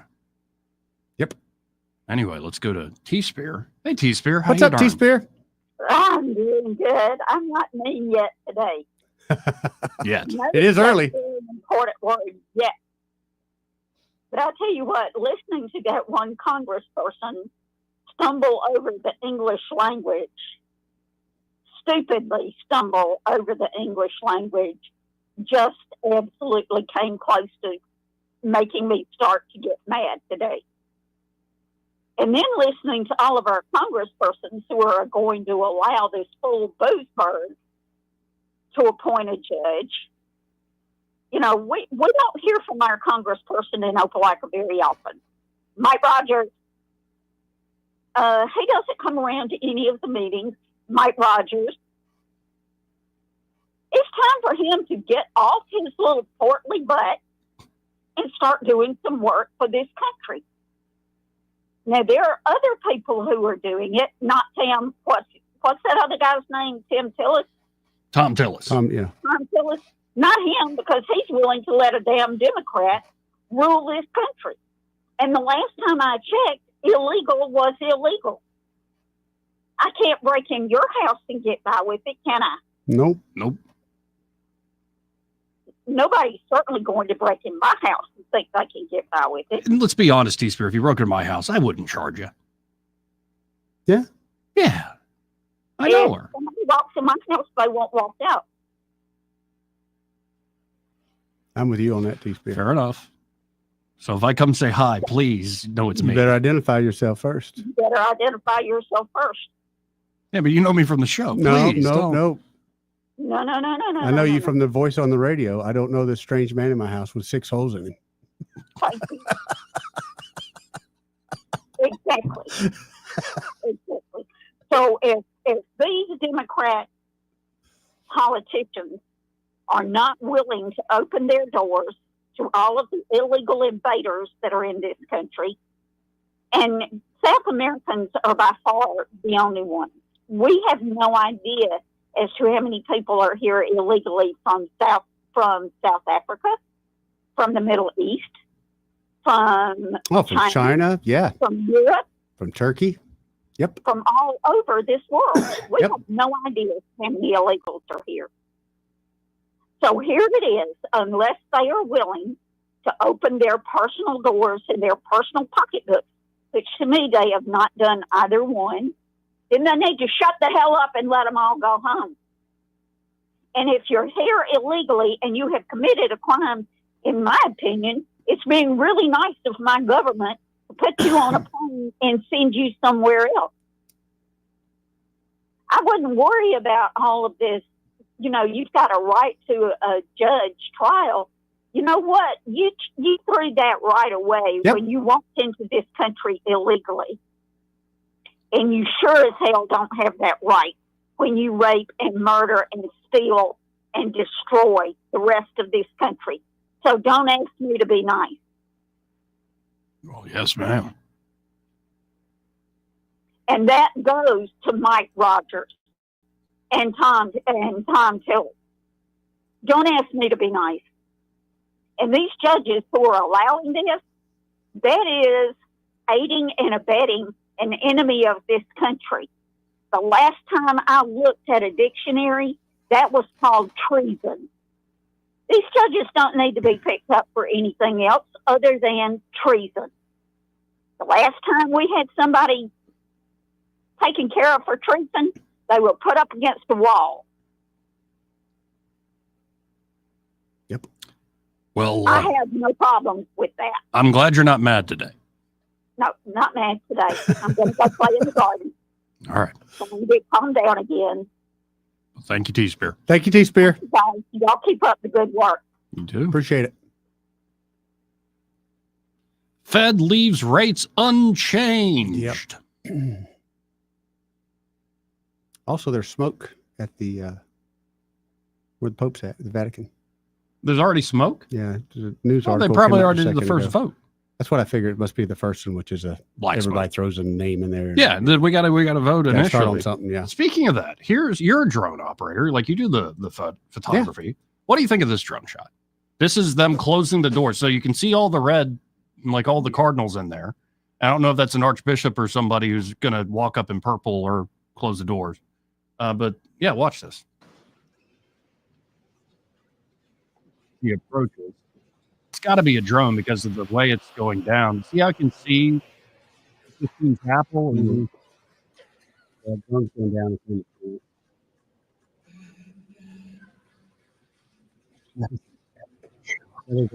Very good, well-rehearsed And shot. then look at those guards right there. Yeah, I mean that's smart. But that's no doubt a well-rehearsed shot. That's the kind of thing I shoot for and fail every time. Yeah, and see how it raises back Yep. up. And like, man, the Catholic Church got a lot of problems, but we know drama, baby. Yep. And Yeah, everybody's totally. looking at smoke and stuff, and that's a cool shot. That is a really cool shot. So already a vote happened, huh? Mm-hmm. And you know, I cover this because even if you're not Catholic, even if you don't respect the authority of the Pope as the Vicar of Christ on earth, Is it not a kind of a pop culture thing? I don't think it's just a pop culture thing. I think it's a Western civilization thing. Because that's something. I mean, I'm a Baptist by trade. By trade. But I remember every time the Pope did anything throughout my life that always made news. Always. So. Yeah, and I've said this before, but it's kind of like watching when Queen Elizabeth died, King Charles is coronated. Yeah. Like, I don't give a damn about the monarchy in England, but watching that, you're like, man, this feels real and old. Yep. in a way that not many things are these days. No, and I used to be a guy I think should do away with that type of thing. But when I see those ceremonies, I'm okay with it. I really am. And it's not my king or not my queen anyway. So It's not, not your pope. Yeah, not my pope. I didn't like the last few, but I think the longest conclave was something like 2-3 years. Yeah. The world didn't end without a pope. No, I mean there was an interim vicar. Oh, they always got. They got it covered. I just like that word, vicar. What did anything exciting happen during those 2 or 3 years? Any major? I don't recall. I think it was in the 1200s How or dare you tease me? 1300s. I just remember that little fact. You're worse than Jay with the random facts. No, I was watching a thing with my grandfather, and he asked the AI, and it said the thing. And Still 2 or 3 years, and especially that long ago, I can't imagine they just didn't have full freakout sessions. I mean, I can look it up if you want me to. Okay with it. Seriously, I can look it up. I don't doubt that. Hold on. Longest conclave. Let's get Grok. to Also, answer that conclave for us. sounds like a dance. Yeah, all these special words, and you're like, how do all the wrong definitions? The longest papal conclave in history lasted from November 1268 to September 1st, 1271. Nearly 3 years, over 1,000 days, following the death of Pope Clement IV, held in Viterbo, Italy, or whatever that is. It was marked by deep divisions between French and Italian cardinals, with political interference from more figures like politics. Charles I of Naples and Philip III of France. More politicking. The 18 cardinals, it was only 18 cardinals, struggled to reach a 2/3 In majority. 3 years? Leading to frustration among locals. To hasten the process, residents locked the cardinals in the locked them away, reduced their rations to bread and water, and reportedly removed the roof to expose them to the element. Oh, I love that. Damn. They held their feet to the fire. You've got a job to do. 3 cardinals died, and 1 resigned during the ordeal. Like I'm was committed. happening in I'm there, committed man? to God, but I got to get out of here. Right. Eventually, a committee of 6 cardinals figured it out, along with a non-cardinal and an archdeacon, who was elected Pope Gregory the 10th. Is there an age? You have to be a minimum age to be pope? I don't think so. I think you just have to be a Catholic man in good standing. You don't even have to be part of the clergy. Oh, I didn't Yeah. know that. Really? Yeah. Anyway, let's go to line 1. You're on there. Who's this? Soldier Boy. Hey, Soldier Boy. You're right. It was 113 votes in that longest conclave. So I think 113 times they voted. I love that the locals But here's locked them in. Me too. It's like, hurry up. That's taking some control. Well, here's my thing is, okay, what I heard this morning was very interesting, okay, that there's only about 130 cardinals that vote that are eligible to vote. I guess 133. you have to meet 133. Excuse me, I was 3 off. Okay. There is no way there is going to be a conservative pope elected. Why? Because of that 133, 50 of them were guess who they were handpicked to be cardinals. Last pope. Last pope. Yep. Now you don't think he selected a bunch of conservatives? It's like politics. I guarantee it. The 50 he picked, like the Supreme Court, guarantee it, they're liberals. So you got to have 2/3 of the vote. If those 50 lock it up, you're going to have a fast one real quick, and you're going to have another liberal. Yeah, we'll see. So I'm kidding. Well, he picked. How can you pick 50? I know, 50 but of them- it's hard to know what's going to go on inside that room. Like there are things they're thinking about that nobody else other than those in that room are thinking about. I understand that, but I'm saying is there's 133 votes out there. I agree.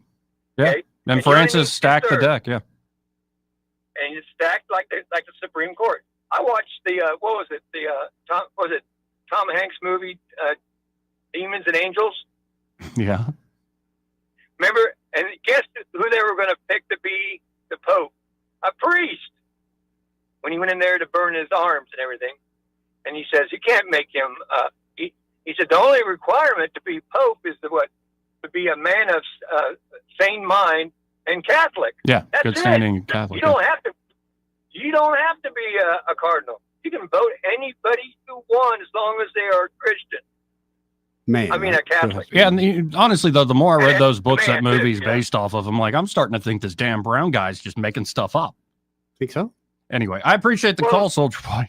Thank you, sir. See you, Soldier Boy. Let's go to line 3. You're on there. Who's this? A brown guy making stuff up. Dan Brown.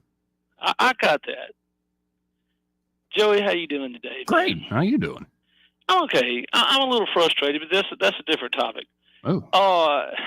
The 13th century on Conclave. You suppose maybe the Medicis had anything to do with that?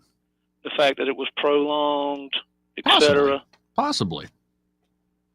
Okay. Can we revert back to yesterday? Because I heard a young man on the radio, and he seemed to be frustrated. And I'm not offering to clear that up, but you were asking, why is this and why is that? Yeah. And it was about the Israeli conflict, the current one. Oh, sure. You're going to give me you're going to clear that up for me? Oh, best I can, Joey. I would refer to, and see, this is why so many people are passionate on this particular topic, and they're pretty sure they're right, even though they may not be. In other words, those on one side are sure they're right, and the others on the other side are sure they're right. I mean, you've ran into this before, right, Joey? Of course. Okay, Genesis 12:3. God is talking to Abram, and he says, and I'm no biblical scholar, so y'all check behind me. But in verse 3, he says, I will bless those who bless you, and those who curse you, I will curse. Mm-hmm. So many believe that extends to the Israeli people, since they are Abram's descendants. So there's the conflict. This is why there are those who are for Israel and those who are not, because they believe what's there, and some are in disagreement. No, I'm aware of that. And I find that interesting. I mean, does that give sort of a blank check to geopolitical decisions? Not necessarily, right? But that's and again, I'm not a theologian. I'm not a biblical scholar, but just like you, I could read a little bit, and I see what's there, and that is a promise. That's part of the covenant between the Lord and Abram, who became Abraham, and Isaac, Jacob, who was renamed Israel. And so there it is, right there. Genesis 12, verse 3. Well, I appreciate it, James. Well, Joey, I mean, no, I don't want to add to your consternation or frustration. Bubby, you have a nice day. Hey, have you found the twins yet? No, I'm still looking forward to the double ceremony, man. No, now you're creeping me out. Stop it. You stop it right now. Why? Because is it the double ceremony that gets you, or the fact that somebody's trying to encourage you to be wedded and procreate? No, if I find twins, I ain't sharing. You ain't them. sharing, are you? Mm-mm. Nah, that's the Joey I know. Joey, That's the Joey I know. Now you're disappointing me and frustrating me further. Well. So if I find a couple that's 62 and they're looking for 37-year-old one, and some, Well, I'm kind of. If they have a house, we'll talk. Well, and honestly, I'm trying to learn things the hard way, like Solomon. Oh, well, don't do that. You know what? I mean, should we continue this conversation? No, I don't think we should. Solomon had 700 wives, 300 concubines. I know. And he let those women in his old age turn him. All right. And so, as I recall, he was serving other gods, lowercase g. And that's what got him in trouble. Mm-hmm. That's why the kingdom was taken away from his offspring. And of course, we all read Ezra and Nehemiah as well. So there you go. But I just, excuse me for babbling. When I get on here and I start talking about the word, and I'm at a deficit when I start. So there you go. Aren't we all? I appreciate it, James. Take it easy, James. 272-9228. Let's go to line 4. You're on there. Who's this? It's Jacqueline. Hey, Jacqueline. Hi, how are you? As your favorite Catholic, I was calling to just chat about this conclave. Yes. Wait, who appointed you my favorite Catholic?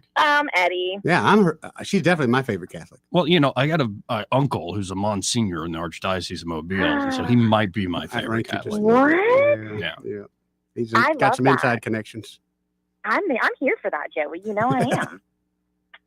I'm excited about the conclave. I don't know why everybody's so up in arms about it. Do you think it's going to go? We'll get another pope like we've recently had, or do you think it's going to the pendulum is going to swing the other way?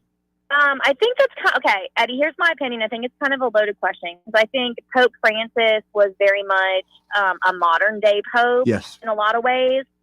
But I also think he was mischaracterized in a lot of things by the media as being far more liberal than I think he really was. Okay. I think when you use the term liberal and pope in the same sentence, it's kind of a juxtaposition because there's really no such thing as a liberal pope. Not supposed to be. No, but I mean, maybe more liberal than what we're used to. But I think in the day of media and social media and everything else, like a lot of things get misconstrued or, misstated. But we also are not used to having that much access to the Pope as we have, in the past, I don't know, thousands of years. So I don't know, but I think that you're gonna get a Catholic, you're gonna get a Catholic Pope, and even liberal Catholics are pretty conservative.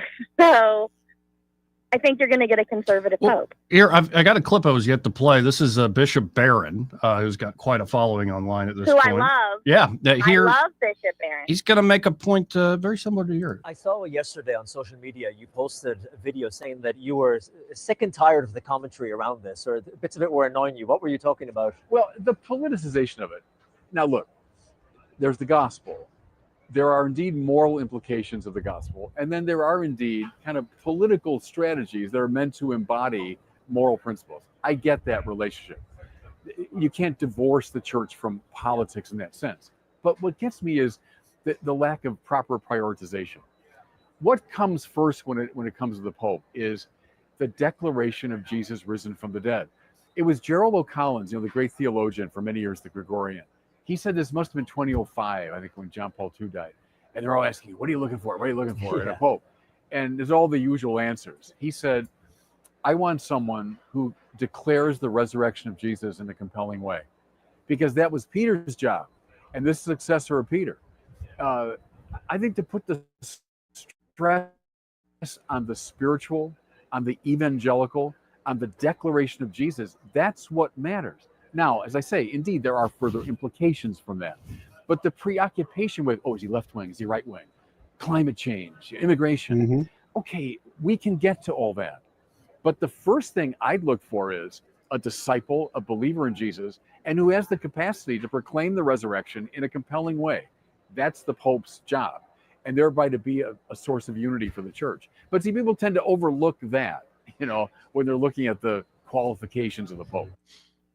And I will say the time is ripe it's almost like biblical scholarship and debates between Protestants and Catholics and all sorts of different denominations, and your more agnostic types and folks who fall away from faith, and they're talking about why.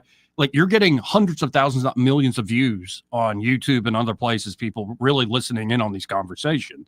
So if you elect somebody to Pope who can embrace that world and sort of engage in that world, maybe not directly, but you know what I'm saying, that it seems a lot of people are at least having this conversation in a very open way, more so than I can remember in my lifetime. And we'll see. We'll see. Well, and I think, Joey, you got to remember, like, in the modern day Catholic Church, you're going to start seeing people in our lifetimes that are going to be saints. You know what I mean? We have people that have been alive during the age of technology that were now being sanctified. And so it's just a different church, and the church has always changed over time, and it's had to modernize itself with modern day. But I think a lot of people need to understand, like, and I love when I hear this from people. I'm gonna drop a bomb here, Joey, and I think you already know, like, Catholics are Christian. Like, I don't think a lot of people understand that Catholicism, they believe in Christ. They're just like Baptists and Lutherans and Methodists and everybody else. It's just a different denomination of Christianity. So it kills me when you hear people say, well, Catholics and Christians. Well, it's the same. And I think just here in our society, you know, it's the minority, but around the world, Catholicism is the majority amongst the Christian faith. So the Pope being elected, he's everybody's Pope, you know, and that's why it's important to watch this, because it's not just our modern day in the United States, it's South America, you know, Europe, Asia, everywhere else. And so you just have to have an open mind and realize you want him to be kind of liberal in a way. You want him to be welcoming and opening and understanding, but at the end of the day, still sitting in that chair. Well, I appreciate and the call. holding up the modernism of the church. Yeah, but yeah, Good call. I had to call in because I was like, I hear y'all talking about my conclave. I'm watching for the smoke. I don't think it will happen today or tomorrow. I think it'll be Monday or Tuesday before we get a pope. So you think though it'll happen within probably 7 days?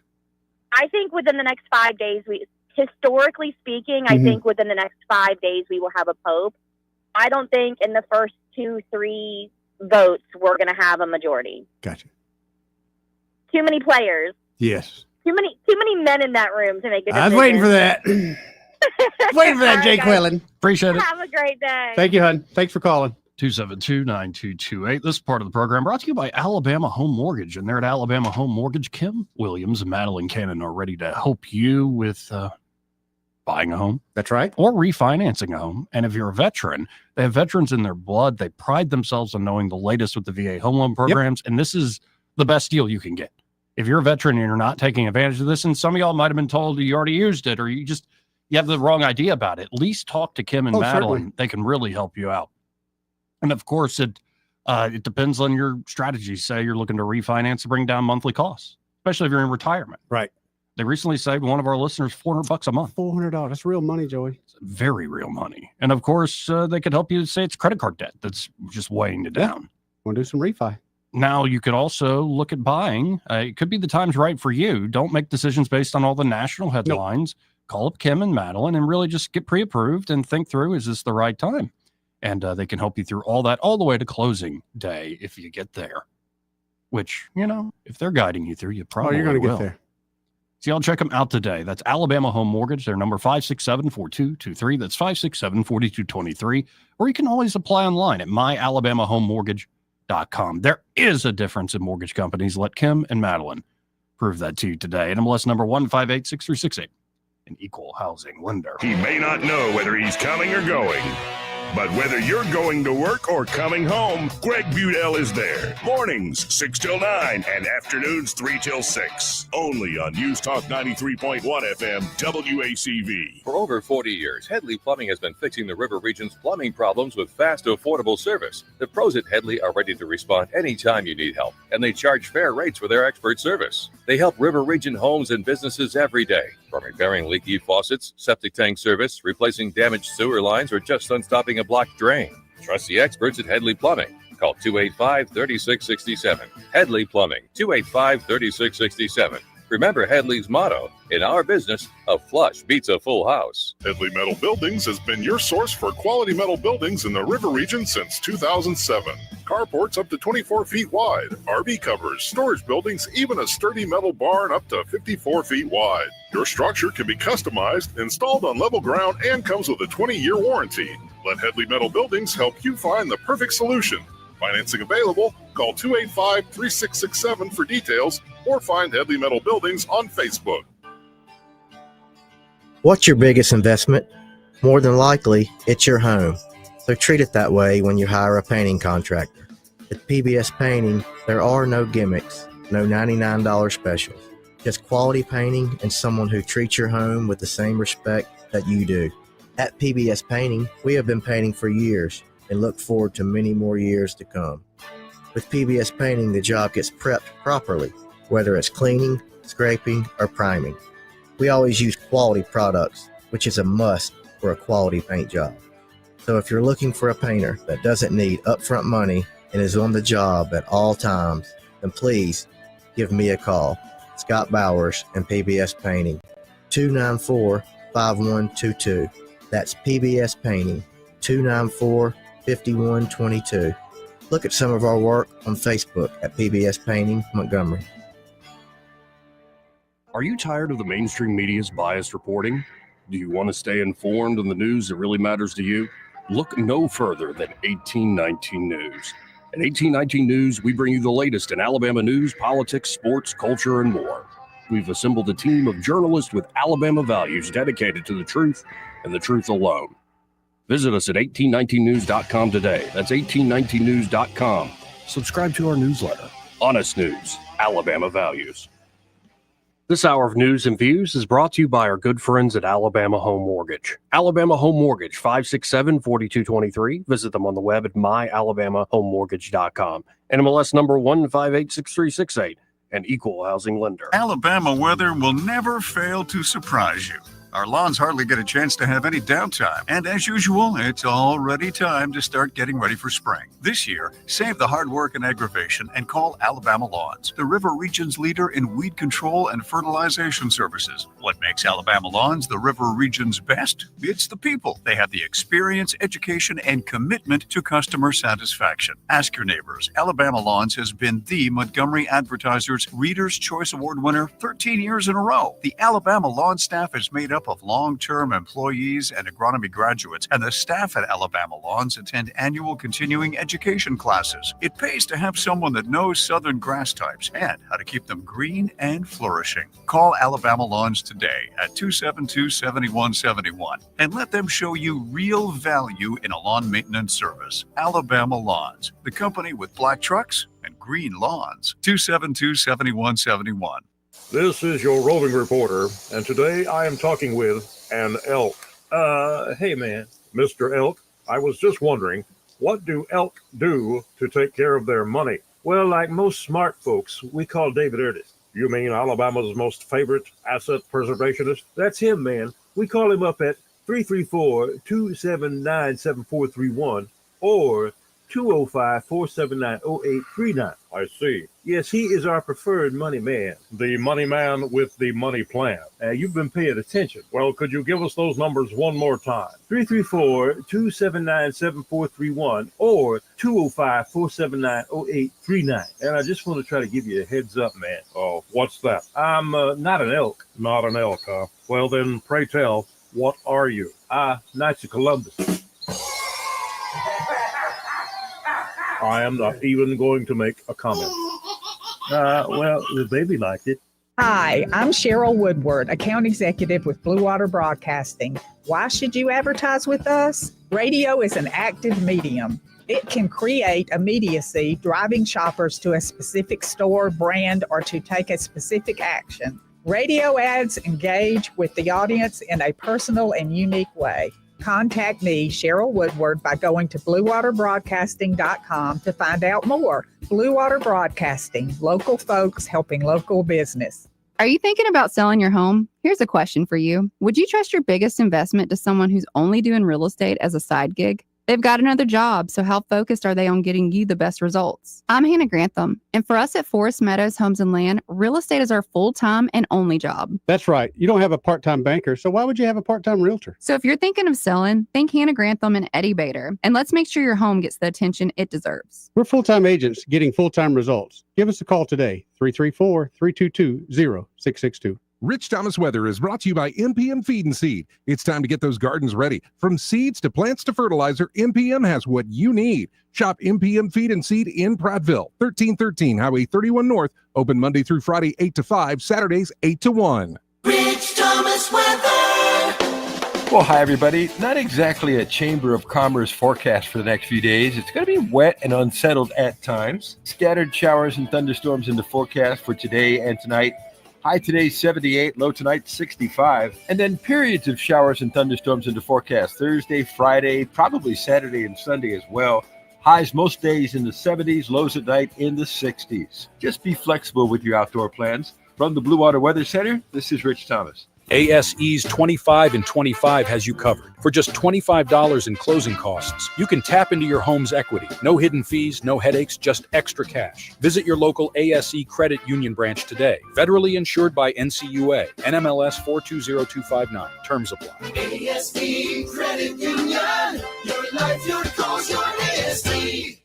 The River Region's News Talk Station.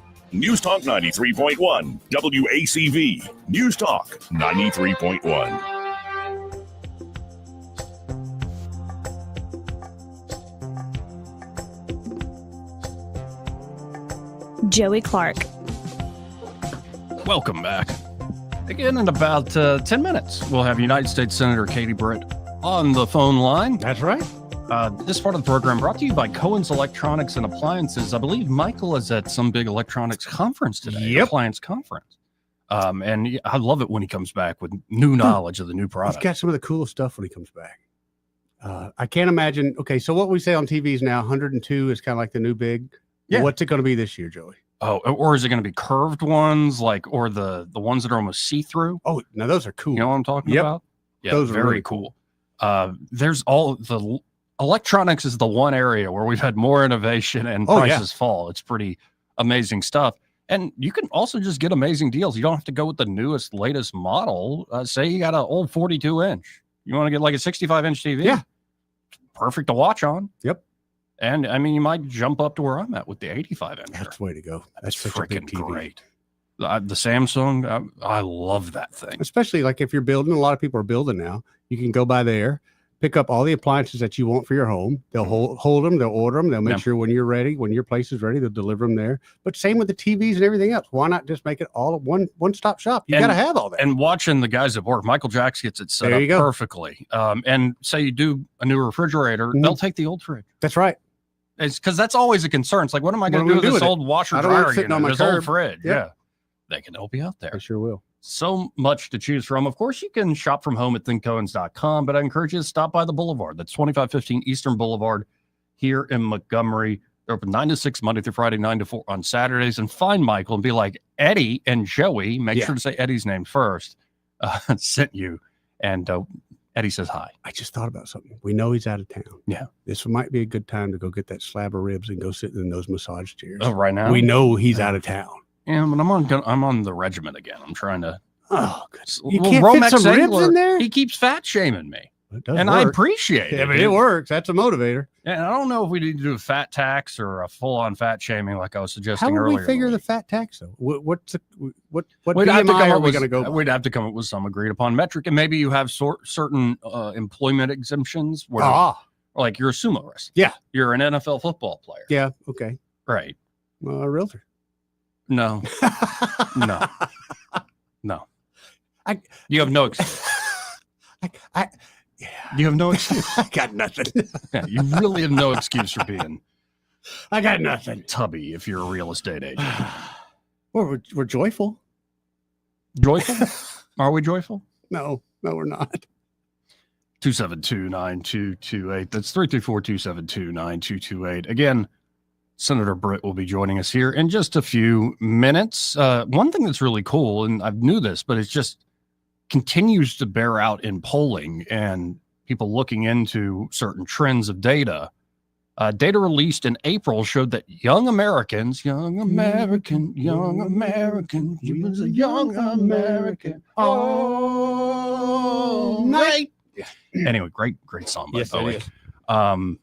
That one, and lately Ashes to Ashes has been growing on. Really? Yeah, weird song, but a good China one. Girls got me. China Girls. That's a great song. Yeah. Right. Anyway.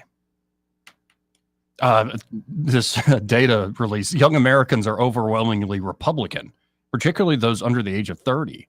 Data from Yale polling, I guess that's Yale University, found that young people are swaying significantly to the right, with voters age 18 to 21 leaning Republican by 11.7 points when looking at their prospective voting in the 2026 midterms. Interesting. While young people have traditionally voted Democrat for generations, Gen Z may be making history in their ideologies.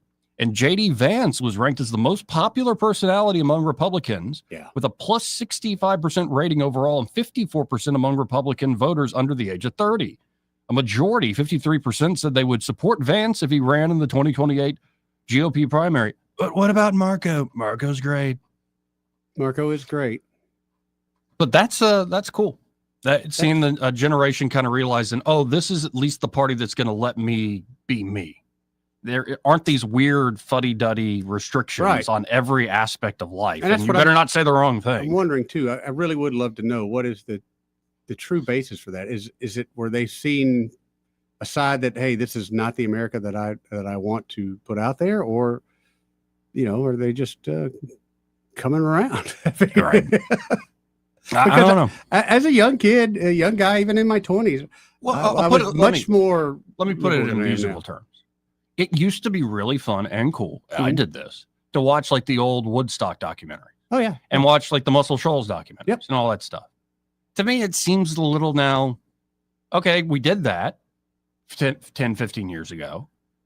Like, we still going to be like, man, Woodstock. Like, it does seem further in the rearview mirror.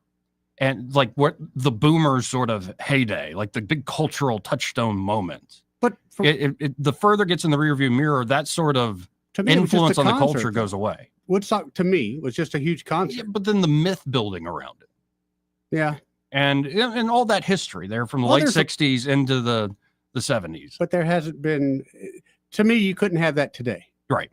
For countless reasons, but one would just be the violence. Well, and that youthful, sort of almost in a way naive confidence we had in the 90s. Yeah. It's gone. Really is gone. I have continued to say the creepiest presidential debate is watching George W. Bush and Al Gore debate in the 2000 election race. It's before 9/11, and it's sort of it's like this shiny gold sheen on top of the camera shot. And it's like the West Wingification, like heavily produced. We're confident we can dominate anything in the world. And it's like these dopes, like knowing what happened after they debated the 20 years after, it's like, man, we're very different people now, much more jaded, much more cynical. Well, when you say about different people, it reminds me of an older person watching some TikTok, but a lot of people my age are coming out talking about their kids and their grandkids. And they're saying, hey, I remember when I was 14 years old, I would steal my mom's car. I can't even get my 14-year-old to tell the waitress what he wants at a restaurant because his anxiety has gotten him so bad. And that's the norm now. That's why I was surprised with what you were saying about youth, because we seem to be, the youth that I run into at least, seem to be very quiet, very sheltered, almost. Yeah, but who do you think's doing all this crap posting online? Yeah, it'd be youth. Yeah. They're letting out that rebellious energy online.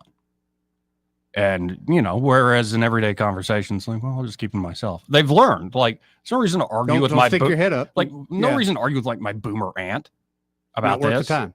Like, she's already taken enough wine and Xanax. Like, I don't need to add to that anxiety she has because she can't afford the beach house anymore. Well, with you and your family dynamic, there are times where you've got to be the out man. Do you ever go pick a fight? No. Just live and let live. No, like, I have no desire to fight with the liberals in my family. None whatsoever.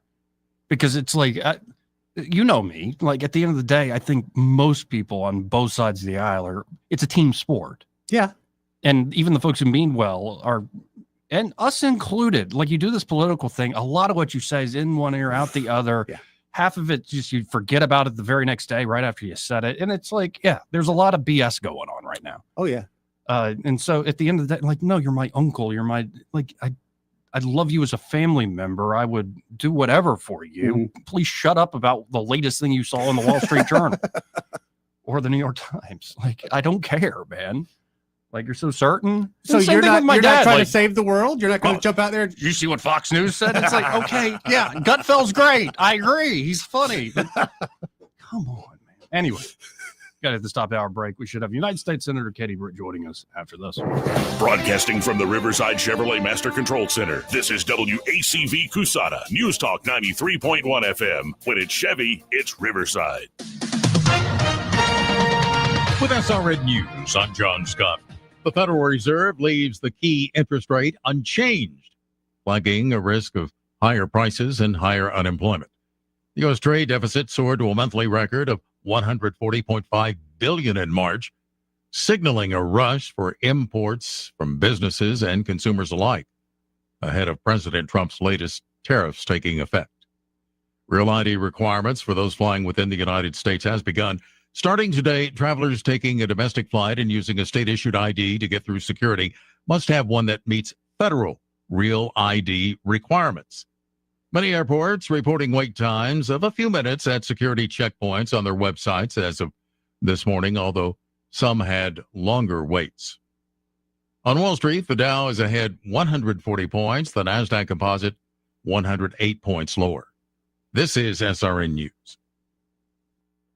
We all hear the radio ads about the IRS. They tell you to be afraid, to be scared, and they try to frighten you into calling. I'm not here to do that. Tax Relief Advocates is different. TRA is here to tell you that if you owe money to the IRS, whether it's $5,000, $50,000, or $500,000, we have a solution. It doesn't matter if you're sitting in your car, at work, or with your kids. No matter where you are, call now. 800-583-0141. Don't lose hope. TRA can eliminate or reduce what you owe to the IRS. Generous programs are now available that can give you a fresh start. Our passion is taxes and helping individuals fix their IRS problems. We have over 1,000 five-star reviews on Google and an A+ with the Better Business Bureau. You don't need to be afraid of the IRS any longer. End your tax nightmare today by visiting us online at TRA.com or call 800-583-0141. That's 800-583-0141.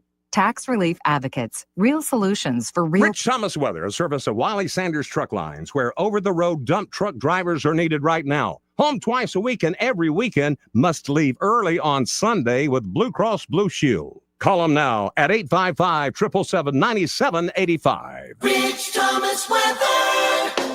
Well, hi, everybody. Not exactly a Chamber of Commerce forecast for the next few days. It's going to be wet and unsettled at times. Scattered showers and thunderstorms in the forecast for today and tonight.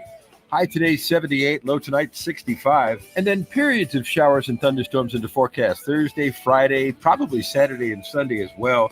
Highs most days in the 70s. Lows at night in the 60s. Just be flexible with your outdoor plans. From the Blue Water Weather Center, this is Rich Thomas. Budget Floors and More is your low-price leader for everything you need for flooring and DIY flooring installation supplies. For the best prices on luxury vinyl plank, carpet, ceramic tile, flooring installation supplies, and more, shop Budget Floors and More, Hunter Lane across from Delray to Publix. This hour of News and Views is brought to you by our good friends at Cole Plumbing, 279-8919. Cole Plumbing is number one in the number two business. You don't have to dig a hole. They have proprietary pipelining technology. Ask them about their tankless water heaters. Remember, when you have trouble with your bowl, call on Cole. The views and opinions of the following program are solely those of the host and other contributors. These do not necessarily represent those of Liberty Acquisitions 825, Blue Water Broadcasting, its management, staff, or any advertisers.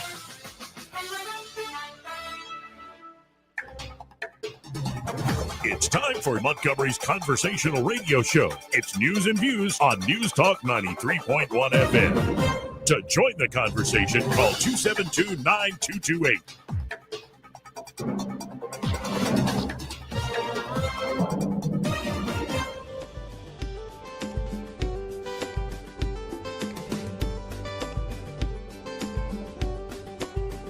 Welcome back. Final hour here of the program.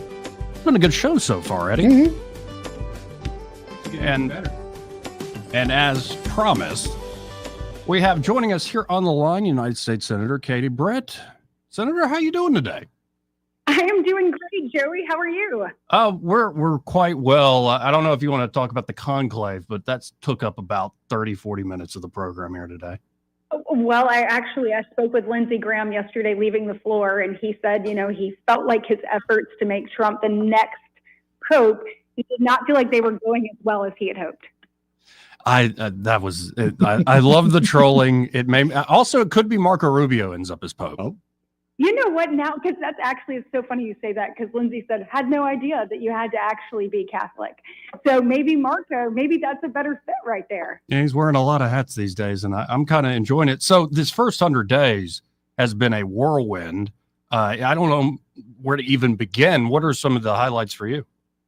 Oh, my goodness. Well, of course, for me, obviously having had the opportunity to lead the Laken Riley Act, be the very first bill that was put on the Senate floor Leader John Thune, one of the things that we talked about in the leadership election, and all of the men kind of sort of stepped forward and said, hey, we want an opportunity to be the new majority leader. We talked about getting back to regular order, which is just like Washington speak, but that means let's go back to doing our job. Let's empower committees and let's empower individual senators. Well, sure enough, right out of the gate, he said, you're going to manage this bill on the floor. And so having the opportunity to do that, to build consensus, to strengthen the bill. Usually, Joey, when a bill comes from the House to the Senate, just by the construct of how that works, and the House only having to have a simple majority and the Senate having to get to 60 votes, the bill normally does not go back stronger than it came.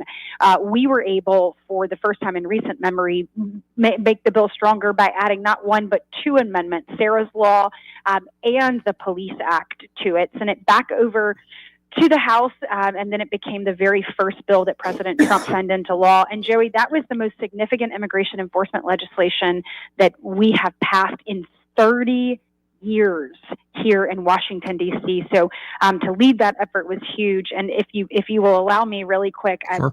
Laken's mom, obviously I had talked with Laken's mother throughout the process, and she was just after the passage, we talked and the bill signing, and she said, after Jose Ibarra was sentenced, she felt like she would feel different. She felt like there would be a little bit of healing that occurred, but she said the truth was that nothing was different. And she said that after we passed that bill and President Trump signed it into law, it was the first time she felt like, as the result of the unimaginable, that something was different, that someone would be safer, that America was going to be better as a result. And then she said, Joey, all the glory to God.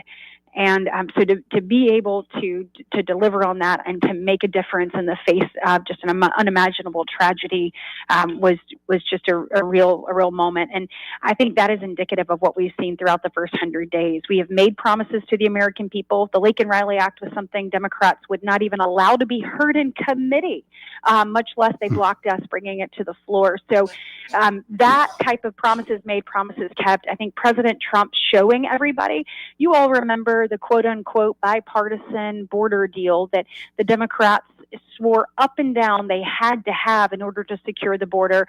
President Trump put that to rest within the first 48 hours, creating the most secure border of all time, actually, doing exactly what he said he would do on the campaign trail. And this is just the beginning, but it's been amazing to be a part of it. Joey, I have been telling people, like, my head is on a swivel, particularly right at the beginning. No one can prepare you for serving in a Donald Trump presidency because it is 90-0 all the time, and that is exactly the way it should be. We made promises to the American people. The American people bought into President Trump's vision, and now is the time to deliver. So we are working really late nights. We're working through the weekends, and it's an honor to have the opportunity to do that, because I really feel like for the first time in decades, we are actually re-cementing our values and creating opportunity for our people. Well, and what is it like, real quick, before we go on to the big, beautiful bill? What's it like seeing sort of a recap of that first 100 days at your alma mater at the University of Alabama? Yes, so my sister actually got married this last week, so I didn't have the opportunity to be there in person. But how surreal was that? I think my favorite moment from kind of looking over and reading all of it, everything, was when President Trump said, that the history may have been written by the Harvard Crimson, but the future will be written by the Crimson Tide. And not only do I believe that wholeheartedly, but I think what it means in that moment, what he was saying is, we are done with these elite institutions who, are pursuing woke and liberal ideology at the expense of actual opportunity for the American people. And I think he is saying, look, we're going to get back to doing what we do best. And it is the everyday American that is going to write the path to prosperity for this country moving forward. And I could not agree more. Yeah, I was a little torn as an Auburn graduate when he was saying Roll Tide. I'm like, this is great for the state, but like War Eagle. Say War Eagle, Mr. Right. President. You got to get a War Eagle. We got to get a War Eagle in there. That's exactly right. I think he's a fan of Bruce Pearl, so I'm sure he'd be willing to say War Eagle too. There we go. Now, some of the things you mentioned, I loved in the first 100 days. I think this show was mostly devoted to the latest finding of the day by Doge. I really love the Doge idea I'm a little worried it was put on a leash to a degree. So I'm wondering, I guess this is a two-part question. How's it going with the one big beautiful bill? And will this idea that I believe Senator Graham and Senator Paul, which they don't usually work together, we're talking about rescission. Would rescission be part of that one bill, or might rescission come down the line? Yeah, so that's a great question. And first off, I mean, really grateful that we have people that are actually taking a look and digging in to find waste, fraud, and abuse. Because Joey, as you talk about all the time on your show, we are over almost $37 trillion in debt. We know it's not only fiscally irresponsible, it is morally irresponsible. When you look at where we're spending, I want you to take a step back. If you go back to what we spent in 2019 versus what we spend now, so right before COVID versus what we spend now, I mean, it is astronomically different. We're having a lot of conversations about how do we go back to pre-pandemic spending levels, because the way that we're spending is not sustainable, and it also puts the country in jeopardy, both from an economic standpoint, but honestly, a national security standpoint. So let's kind of pull that apart a little bit. Sure. On Doge, I don't think Doge is not finished. I think the idea and concept of Doge, plus obviously people looking for these, will continue, and it should. I think we are only scratching the surface of ways that people are mismanaging federal dollars. We're only scratching the surface at ways where we think dollars are moving in one place and then they're going for an unintended use. We have to make sure that we have accountability for the American people. Like I'm telling people all the time, I'm like, guys, this is not free money. This is literally money that you worked hard for, that you sent and entrusted the government to utilize for the greater good. And in so many cases, that's not happening. So I think that the concept and the practice will continue, and it should, because there's a lot more to find.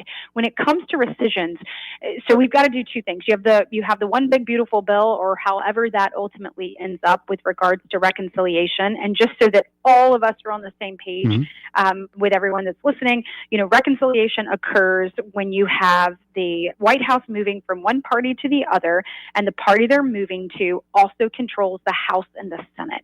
This has only happened 4 times in the last 100 years, and in typical Donald Trump fashion, he got it twice. And so we have an opportunity through this reconciliation process that in the Senate, where we normally have to pass things at a 60-vote threshold, to pass them at a 51. Now, one thing to watch for is we have something called the Byrd Rule in the Senate, which means that we have a little bit more of a narrow scope in which things can, work into our bill and ultimately pass. So that's a little bit of a difference in the House and the Senate and how we do this. However, in all of that, this reconciliation package, what we're trying to do is unleash American energy, build back our national defense, make sure that we have the resources we need to continue to secure both our borders and our interior, and then also make sure that we take a look at our tax structure and say, how do we make this work for working families across our country? So alongside that, we'll be looking for ways to cut spending, to save money through this whole process. Alongside that, there is what we can do is a rescission package. The rescission package would be some of these Doge things. It would actually have to originate from the White House. Once it comes down, then it would have to pass the Senate and the House. We could pass that at a 51-vote threshold. And the great thing about that is it really cements the good work and some of the things that we've seen from Doge, where we can make sure that is ingrained moving forward. So we're hearing that we may get a package from the White House as soon as this week. I think they're working through those details and seeing, which things they would put together first or second and that kind of thing. So I'm hopeful we get an opportunity, because it'll allow us to show the American people, in addition to the reconciliation process and the savings that we'll have there and the opportunity that will be created there, it'll also show kind of the solidification of a lot of the work, that Doge has done, that we're able to all back. Well, I love hearing that. And because I know there were certain things they were running up against where you definitely need y'all's stamp, need the Congress's stamp on it. And that's great to hear that we might be seeing that along with reconciliation. And Joey, one thing to watch too is obviously is the debt ceiling. Obviously, you've seen President Trump now talk about it as a debt extension. The issue you have here is once we put it in place, obviously it has not worked properly. And that look at where we are with regards to our debt. But if we do not deal with that in reconciliation, if we're not able to do that, that will come to pass this summer. We will have to deal with it. We can either deal with it at a 51 vote threshold, which means that we can do it with majority Republican there, or we will have to do it at a 60 vote threshold, which means that Chuck Schumer will have the opportunity to extract from us who the heck knows what as a price for doing that. And so it's really important that through this reconciliation process that we find a way to deal with that as well. Now, in the few minutes we have here, I want to focus on some of the stuff you've been working on and been pushing, not just in this legislative session, but you've been working on this since you've gotten there. One is the Kids Off Social Media Act. I believe I saw a clip because, my concern's always, I think the problem's very real as laid out, especially the harm to mental health, especially to young women. It's astounding what's happened and it needs to be fixed. But I always worry about how much does the government in trying to stop that problem end up regulating adults and whatnot. I believe I saw a clip where you were interviewing a witness that there could be a it won't be very restrictive. The information already exists with the phone companies to where you could essentially identify minors or phones assigned to minors. And so on the back end, it's almost like a software update that can create more filters and restrict certain things. Absolutely. And that's one of the things to your point, what we see, the 1 in 3 high school young women last year actually, considering death by suicide, 25% high school young women actually made a plan to die by suicide. And then we had 13% of high school young women that actually attempted death by suicide. The problem is real. When we talk about kids being, it not being appropriate for them to be online, or parents making that decision and those types of things, you're exactly right. We had a Judiciary Committee subcommittee hearing where we were able to flesh out right there in front of the world that the phone companies have the information about the date of birth and how old each of the people who owns a phone is. So they would be able to limit the access to certain apps, until you're of age to receive those. So that's already out there. It already exists. They absolutely can make that happen. And so we've got to figure out how to actually enforce that. And so that's one thing we're going to be looking to do. And when you look at our laws in general, the last time we passed the Children's Online, it's called everyone calls it COPPA. That's what you'll hear them say, but it's the Children's Online Privacy Protection Act. And they're talking about us passing a COPPA 2.0. That's one of the things kind of sort of in the mix. But the last time when we passed that, it was 1998. So MySpace didn't even exist. Wow. And if you can think about what all has happened on the internet and the exposure that children have to different things. And look, we are seeing everything from sextortion occur with our young people to obviously addictions of gambling and pornography. You're seeing obviously body issues, particularly with young women.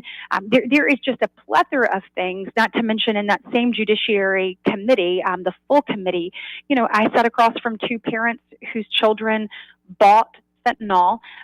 They had no idea they did. They thought they bought, a Loratab or a different pill, and it was laced with fentanyl, and they died. So we've got so much that we need to deal with, from Section 230, where you're able to hold these companies accountable for what's occurring on their platform, to also making sure that we utilize the information that we have to keep our kids safe. So we're going to keep pushing, and I think that it's necessary. Knowing what we know now, I think we have an obligation to do better for the next generation. Well, and I know we're out of time here. One of these days, I would love to talk about the whole MAHA agenda and how that maybe we don't get people who are receiving, say, government subsidies, turning that into a bunch of junk food. And yes, and I actually have a bill on that. Mike Lee and I do. Okay.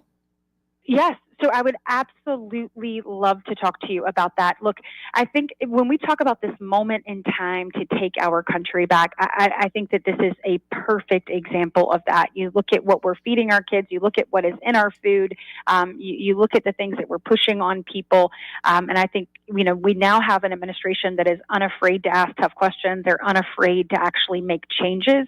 And so it's an exciting time. We certainly have a lot of work ahead of us, but would love to talk to you about my bill at some point too. All right, awesome. I mean, what's worked on me is my commenters on the live stream fat shaming me, and it's worked. But I don't think we can do that on a national scale. I'm down like 40 pounds. It works to a degree. Don't be mean. Well, congratulations. Well, I got to keep going. It's Eddie. Don't look at me that way. I didn't even say nothing. Don't Joey. look Didn't at me say that nothing. way. It's right behind him. I didn't say nothing.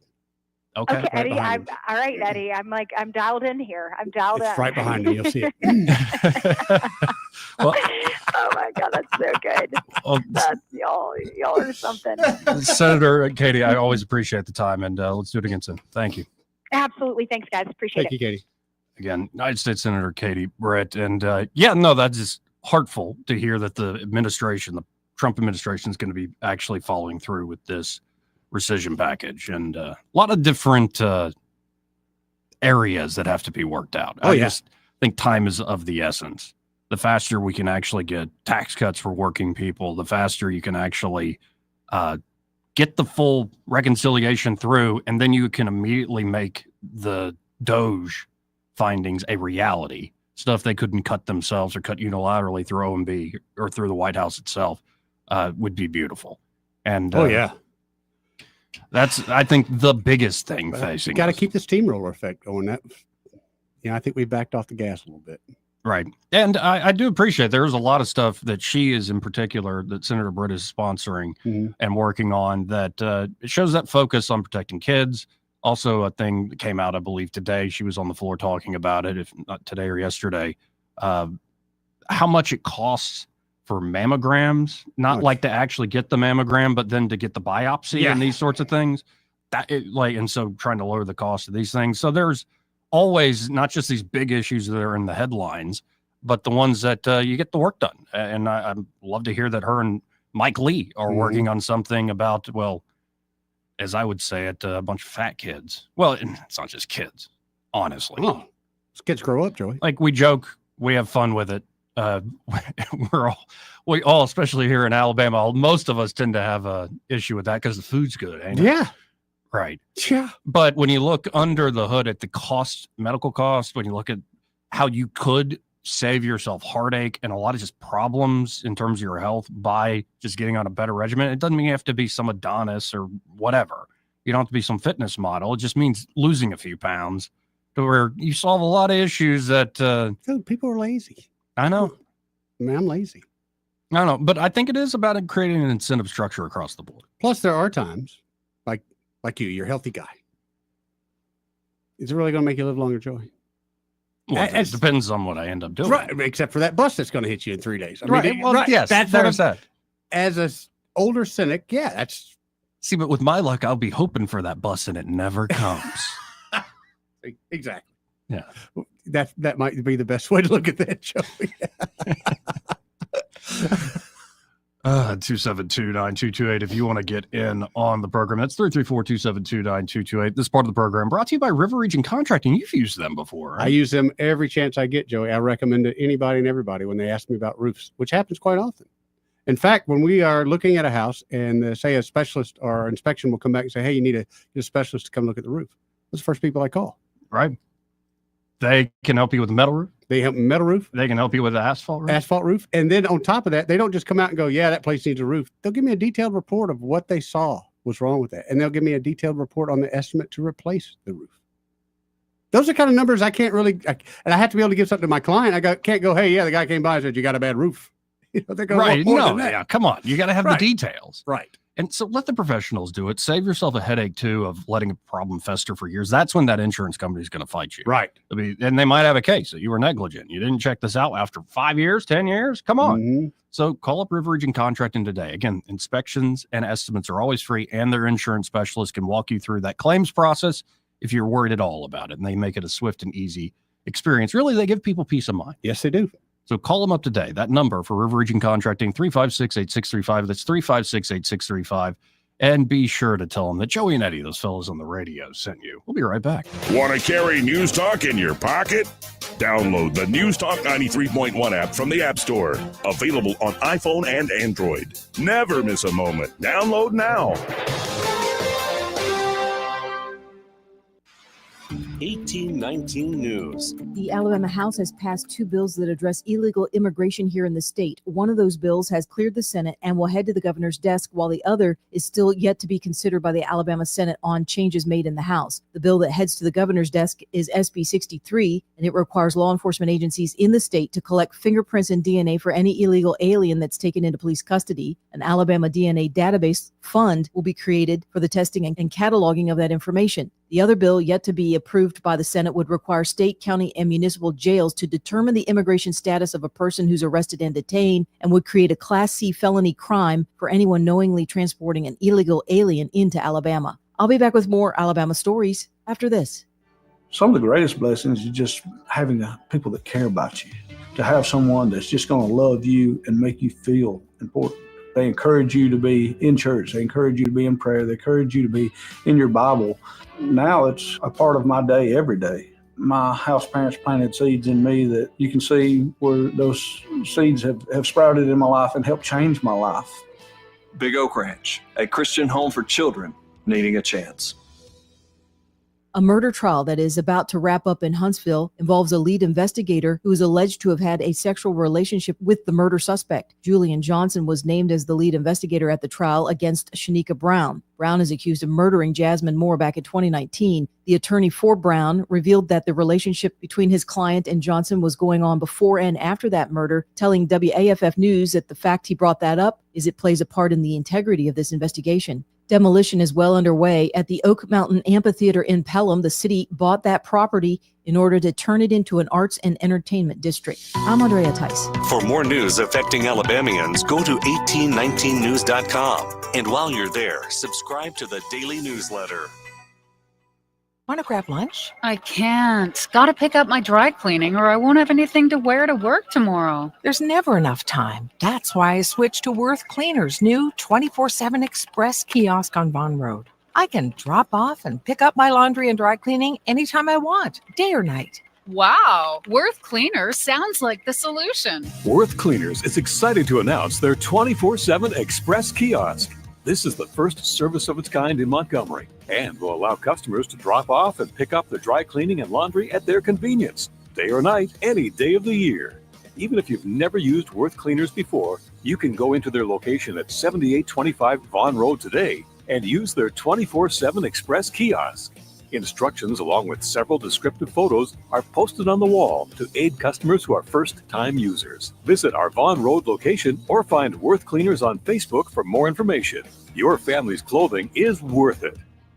Hi there, I'm Kim Williams with Alabama Home Mortgage. And I'm Madeline Cannon, and we have some exciting news to share with you. We've been serving the state of Alabama for many, many years, and now we are able and ready to offer the same great mortgage financing in Georgia and Florida as well. Our company may be Alabama Home Mortgage, but now we can finance your Georgia home mortgage and your Florida home mortgage too. We couldn't be more excited to extend our customer base to our neighboring states. For years, we have had customers call us in hopes we could assist them with purchasing their vacation cabin in North Georgia or their dream home in Florida. And now we can. For those of you who have family and friends that live in Florida and Georgia, be sure to tell them the good news. Whether you are looking to purchase or refinance a home located in Alabama, Georgia, or Florida, you owe it to yourself to give Alabama Home Mortgage a call at 567-4223. That's 567-4223. Or visit us online at myalabamahomemortgage.com to complete an application on your time. It's not just a slogan. Call Alabama Home Mortgage because, folks, there is a difference in mortgage companies. NMLS 1586-36-8, Equal Housing Lender. iTaco has delicious, authentic Mexican food. Enjoy breakfast, lunch, and dinner at iTaco. Tasty shredded beef street tacos, even lamb tacos on Saturdays. That's iTaco on Decker Lane, right across from Arrowhead off the Atlanta Highway. For too long, Alabama's statewide news companies have shamed us for our conservative Christian values.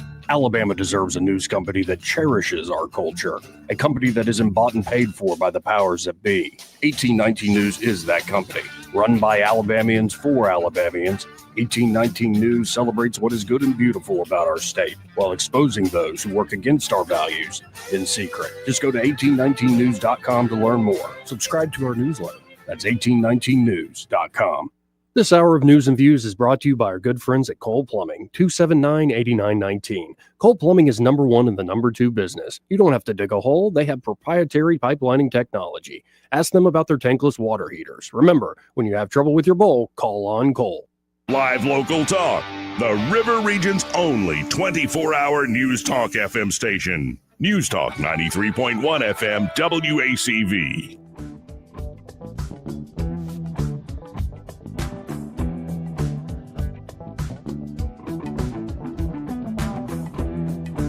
Joey Clark.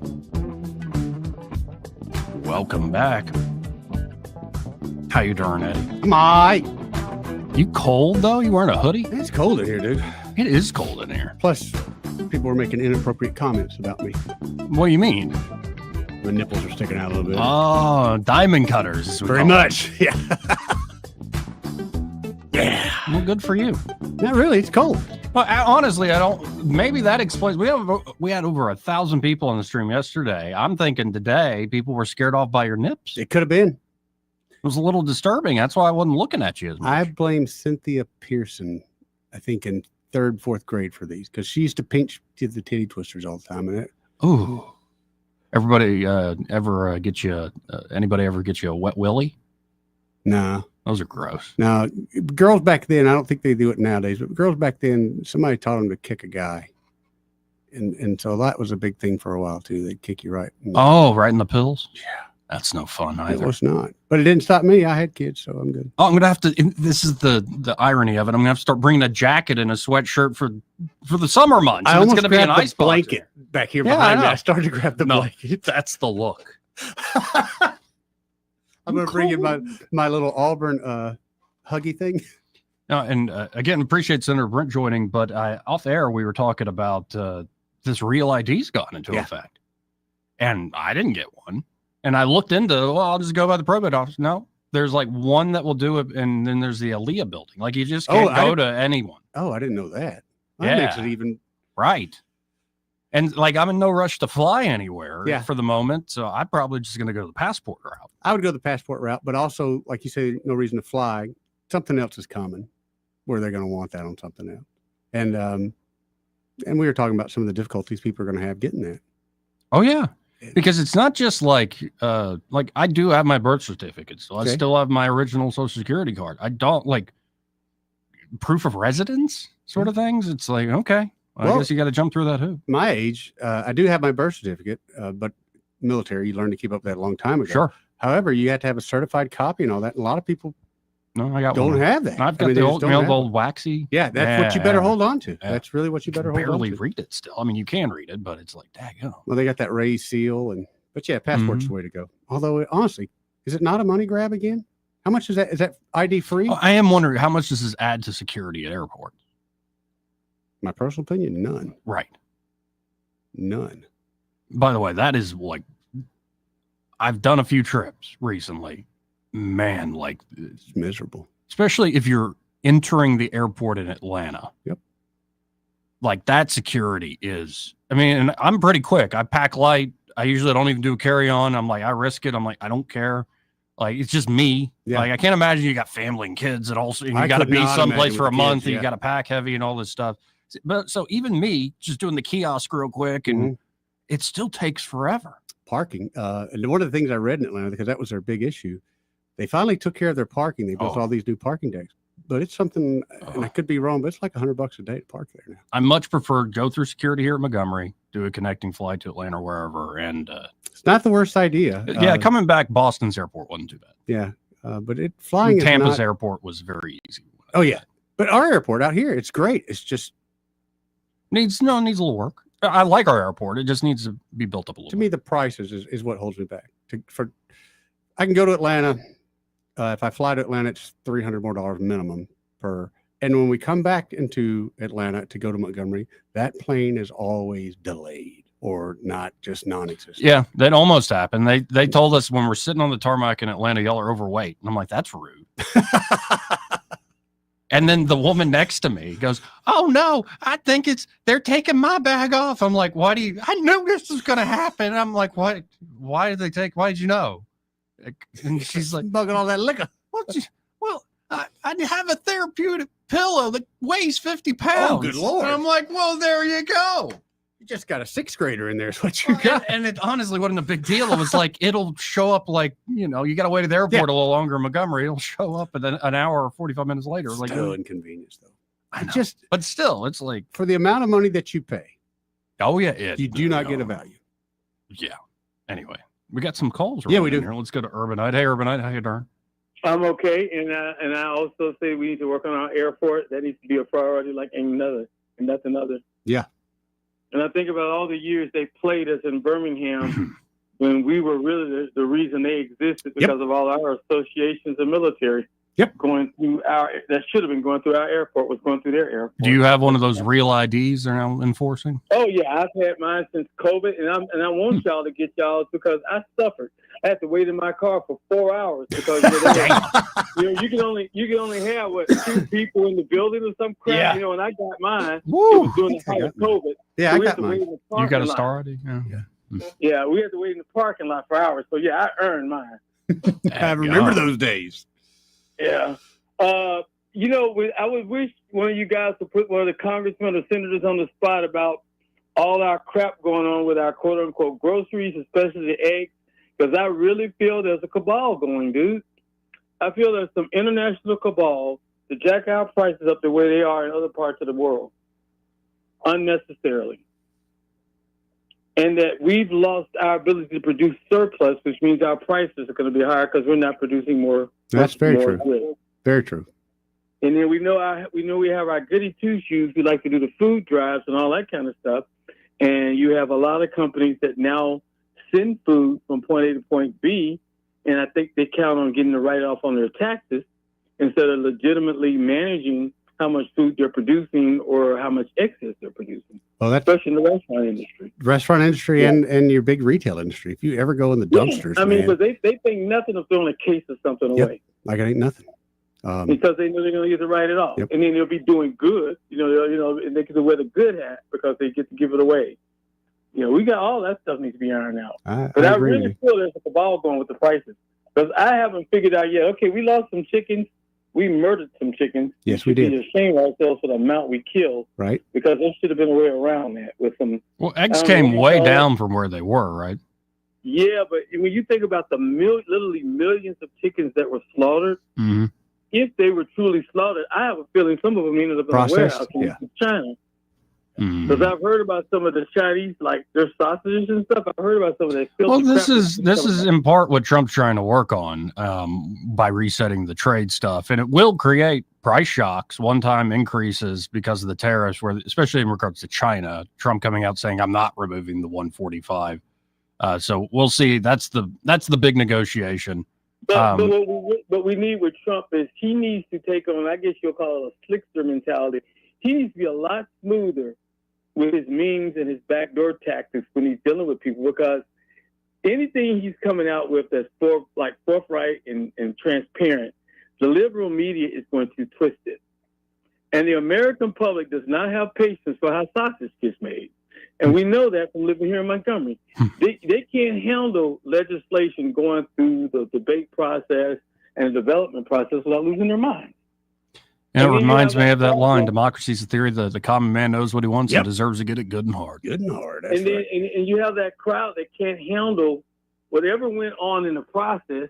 They won't let that go. So that story is always going to be out there because somebody's feelings got hurt. Well, and Or somebody again, did the language that we should have made. I know I'm repeating myself, but I just believe it. Just think of a longer timetable. The Trump administration is going to be in deep doo-doo if things are not better by spring of next year. Sure. And there's a whole. I think they force out can there even trying to keep that from they happening. can even weather a rough Christmas and all this stuff. But if you head into the summer of 26 and the economy's cratered and you're not seeing the growth and all the promise, they got a big problem with the midterms. And see, and that's what's bringing me around to what I was about to say. I was about to bring it. We have got to keep the midterms in the back of our minds. And just because in the old days, the president's party that was in power loses power during the midterms, that doesn't necessarily have to be true. Correct. In fact, we could change the trend and be the one time we picked up people if we do it right. That would be good. There you go. But unlike Joey, I think we need to have a sacrificial lamb on the spot by Christmas, because Christmas will not be pleasant. And people will remember the horrible 2025 Christmas. And it's going to be a bad taste in their mouth. And like the South, nobody likes to forget what happened back in when.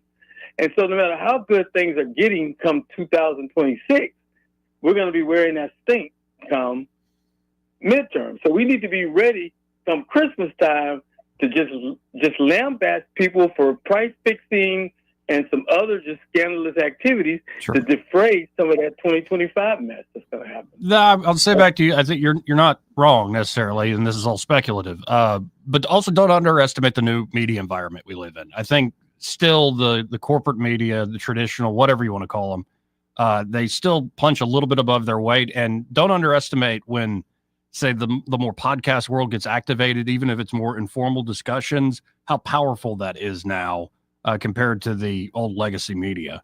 So we'll see. They continue to spin it out how they like. Okay, I agree that they punch above their weight, but fortunately for them, they're boxing with the people who do go vote. And as long as their minds are wrapped up in stupidity or lack of information, they're going to do well at the polls. Because, I think about my aunts and stuff, and how they've overdosed on CNN and MC, and MSLSD and the View, and unfortunately you can't deprogram that crap. Not easily. You can over time. But yeah. I have to show them news clippings and I just have to feed it to them, just before they even think something's wrong. And in many ways, the die is cast for a lot of folks. You're talking about that, say, 5 to 10% in the middle that really matters. But I appreciate they to the polls. Right. You can't deny their loyalty in the voting process. Right. Well, I appreciate the call, Urbanite. No problem. See you, man. 272-9228. Another quick break. Be right back. He may not know whether he's coming or going, but whether you're going to work or coming home, Greg Budell is there. Mornings, 6 till 9, and afternoons, 3 till 6. Only on News Talk 93.1 FM, WACV. It's time to show Mom how much you appreciate her with a Jenny Lynn's floral creation for Mother's Day. Skip the grocery store flowers and make one quick call. 285-1000. Roses, lilies, beautiful bouquets, and gift baskets designed just for Mom. Call Jenny Lynn's Creations, 285-1000. Hey, this is Troop with Fairland Jewelry. I've been advertising at Blue Water for going on 3 years now. Since starting advertising at Blue Water, we have seen our business grow exponentially. And if you would like to see your business grow, I suggest advertising at Blue Water Broadcasting. Radio works. It's as simple as that. Call us to find out how radio can work for your business. Blue Water Broadcasting. Local folks helping local business. This hour of News and Views is brought to you by our good friends at Cole Plumbing, 279-8919. Cole Plumbing is number 1 in the number 2 business. You don't have to dig a hole. They have proprietary pipelining technology. Ask them about their tankless water heaters. Remember, when you have trouble with your bowl, call on Cole. The Rich Thomas Weather Network is brought to you by Ernest Financial. If you're tired of losing your money in the stock market, call David Ernest, 334-279-7431. Ernest Financial, LLC. Rich Thomas Weather. Well, hi, everybody. Not exactly a Chamber of Commerce forecast for the next few days. It's going to be wet and unsettled at times. Scattered showers and thunderstorms in the forecast for today and tonight. High today, 78. Low tonight, 65. And then periods of showers and thunderstorms in the forecast. Thursday, Friday, probably Saturday and Sunday as well. Highs most days in the 70s, lows at night in the 60s. Just be flexible with your outdoor plans. From the Blue Water Weather Center, this is Rich Thomas.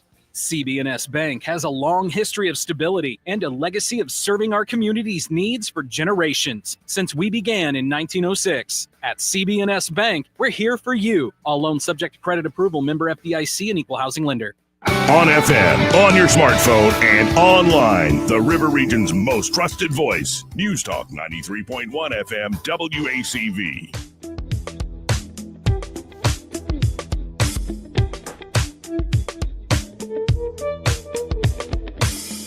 Joey Clark. Welcome back. Smooth sailing today. Been pretty good. 272-9228 if you want to get in on the conversation. Let's go right to the phones and talk to Kevin. Hey, Kevin, how you doing? Hey, you guys, what's up? How you doing, buddy? Hey, I got me a new driver's license about 40 days ago. All right. I went online and did it over my phone, and, everything was fine. So I get this, and I'm looking at it, and it says not for federal identification. You ain't got star ID, brother. So I can't get on an airplane. I can't go on a cruise. I can't do anything. And not unless you got a passport. But somebody brought up federal buildings might be your holdup. You have to have the star ID to get into federal buildings now. Or at least that's what they're going to try to enforce. Hey, well, maybe I won't have to. Maybe I won't have to be on jury duty. Hey, now that's a good idea. You don't really know who I am. I Right. can't serve on a can't jury. serve. Well, okay. Another one. I wonder how much they're going to charge me to get a new one. It's either $25 to $35, I bet. Okay, so I'll have to go sit down there and. Yeah, you have to go sit and bring. I'd suggest you look it up because you got to bring certain things with you. I mean, I got my birth certificate, real Social Security card and everything, but You got a bill with you that says where you live. You're gonna want that too. usually I pay them in a sensible way. But anyway, okay, well, I guess I'll have to go one day down there and just sit down for 2 or 3 hours. Get ready to take a day off, brother. Good luck. All right, thank you, guys. See you, man.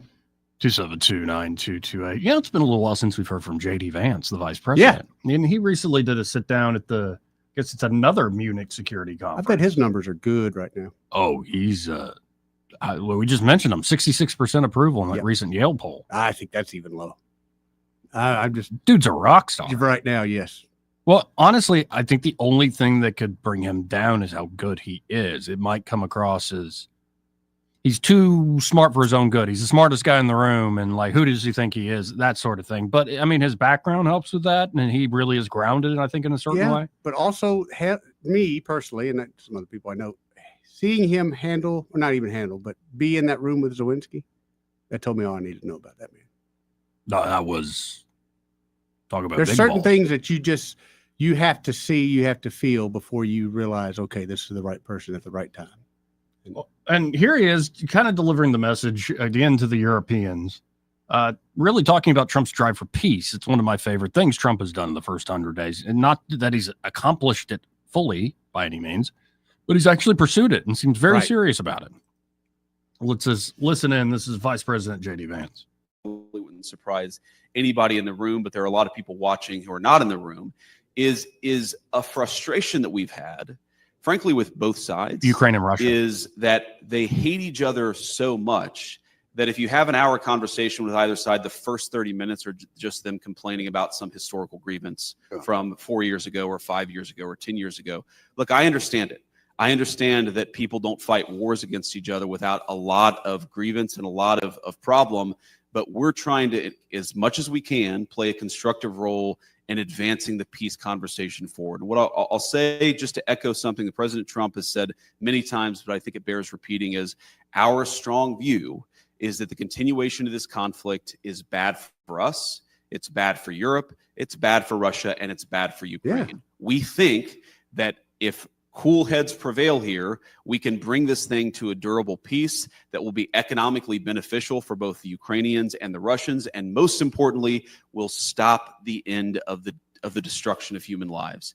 I think people underappreciate this about our president here in the United States is he has a genuine humanitarian impulse about this. He hates innocent people losing their lives. He hates even soldiers losing their lives in unnecessary conflicts. He just wants the killing to stop, and that will continue to be America's policy. But obviously, as all of you have seen, we'll navigate that policy and react as the parties bring their grievances to us. Well said. Well said by the vice president. Yeah, and he came out shining bright, at least to a lot of America First people and folks who are tired of the sort of let's bomb first, ask questions later. That whole signal gate thing. Yeah. Vance is like the level-headed one in the chat going, are you sure you really want to do this? You know, only 4% of our trade goes through there. It's 40% of the Europeans. You sure? I appreciate him just asking that question and putting it that way. And then he's going to make something clear in this same discussion, because remember that fantastic speech he gave to the Europeans? Yep. Essentially putting them in their place or putting them on notice. I dare him. And like that one guy was crying. Yes. Oh my God. Don't cry at the Munich Security Conference. It hurt my feelings. It hurt my feelings. Our relationship is over.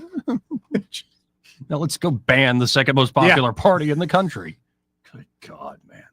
Anyway, here is Vance kind of clarifying. Like, the more you listen to this guy, he's got nuance, which is worth a ton in my book. Let's listen in. All, thrilled to be here and thrilled to have this conversation. I've been looking forward to it. And yeah, I do still very much think that the United States and Europe are on the same team. And I think that this is, sometimes I've been criticized as a hyper realist, right? I think of foreign policy purely in terms of transactional values. What does the America get out of it? What do the rest of the world get out of it? And try to focus so purely on the transactional value of it that we ignore sometimes the humanitarian or the moral side of it. And I think at least with Europe, that's actually not a full encapsulation of my views, because I think that European civilization and American civilization, European culture and American culture are very much linked.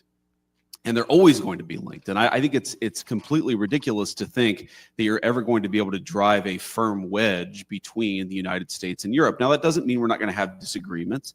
And of course, you brought up the speech earlier. It doesn't mean that Europeans won't criticize the United States or the United States won't criticize Europe. But I do think fundamentally we have to be, and we are, on the same civilizational team.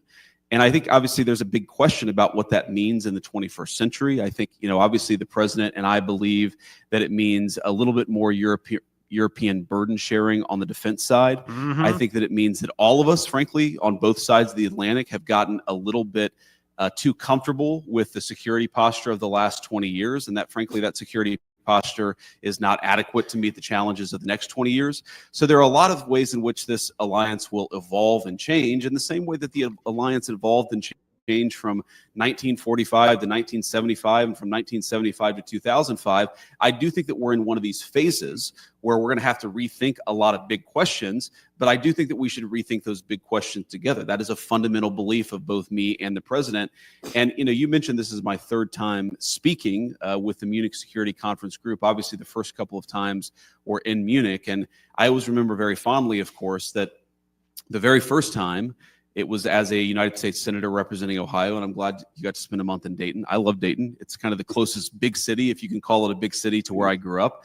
But on that first panel, I was on that panel, and also David Lammy, who at the time was a lowly member in opposition, and of course now is the great foreign secretary of the United Kingdom, and he and I have become good friends. So I still think that this European alliance is very important, but I think that for it to be important, and for us to be real friends with each other, and I think that we are very much real friends, we've got to talk about the big questions. And I know that's an important part of what this entire group does, so I'm glad to be here.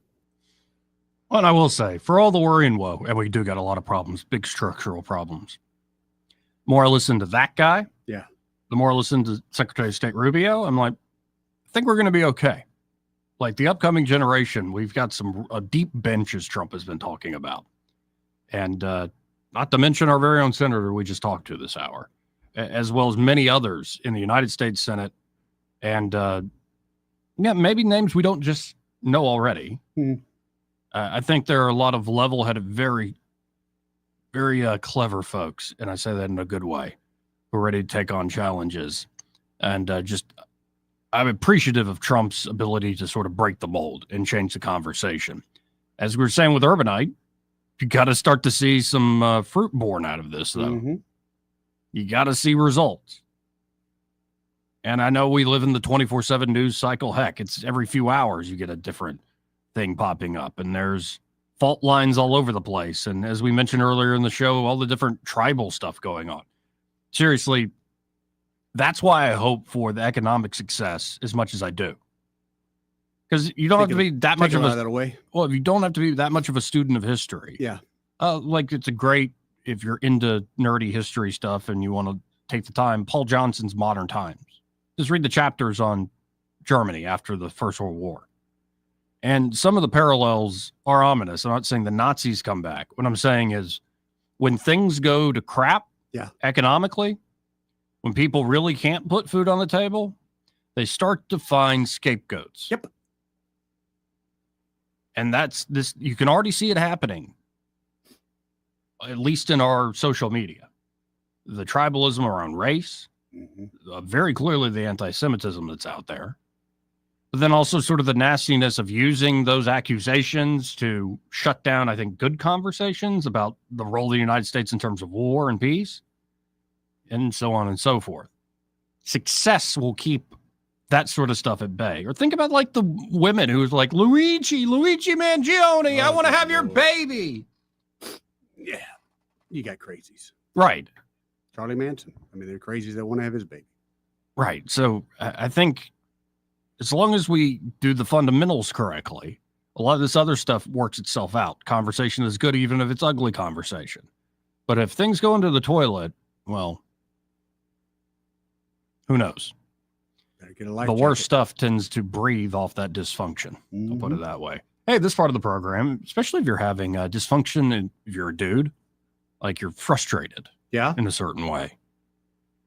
You know, no snapping your turtle. Oh, that ain't no good. And I don't mean that in just like a, you know what I mean? Yeah. Yeah, I mean that in general. Like you don't have that energy to do that extra hours to work that project. Not like you used to. Or, you know, you remember those days where you could work all day in the sun and not get all tired? Yep. Those days, Joey, I miss very much. Those days are gone. No, Joey. But maybe you can get them back. Yeah. Especially if you're also seeing low, like a metabolism that isn't working very well, low libido, loss of muscle mass, and that weight gain. You're not sleeping well. Your sleeping patterns are all foobar. That's awful. Well, knowing whether you have low testosterone is huge in combating some of these issues. And the providers there at Montgomery Men's Health will conduct a testosterone-focused lab workup plus a consultation for only $99. And they have low T treatments there at Montgomery Men's Health that can truly change men's lives. In fact, can make you feel better the very same day. Nice. Men can experience after treatment higher energy, better gains in the gym. Brother. Better mental clarity, improved sleep patterns, a faster metabolism, and you usually even notice an increased libido. That's all right. There's a lot right with it. And you can actually book the same day that you call. That number, 440-3663. That's 440-3663. Or go to MontgomeryMen'sHealth.com to book your appointment today. Want to carry News Talk in your pocket? Download the News Talk 93.1 app from the App Store. Available on iPhone and Android. Never miss a moment. Download now. Jenny King, the king of clean, delivers reliable, high-quality commercial cleaning services through a proven franchise model that empowers local business owners. Jenny King's franchise owners receive the training, support, and resources needed to succeed, while clients benefit from tailored cleaning solutions backed by a global brand. Jenny King ensures consistent results, trust, and success for everyone we serve. Go to JennyKingCleans.com and find out how we can help you. That's JennyKingCleans.com. Jenny King, the king of clean. This hour of News and Views is brought to you by our good friends at Cole Plumbing, 279-8919. Cole Plumbing is number one in the number two business. You don't have to dig a hole. They have proprietary pipelining technology. Ask them about their tankless water heaters. Remember, when you have trouble with your bowl, call on Cole. When news happens, you'll hear about it first. The River Region's most trusted voice. News Talk 93.1 FM WACV.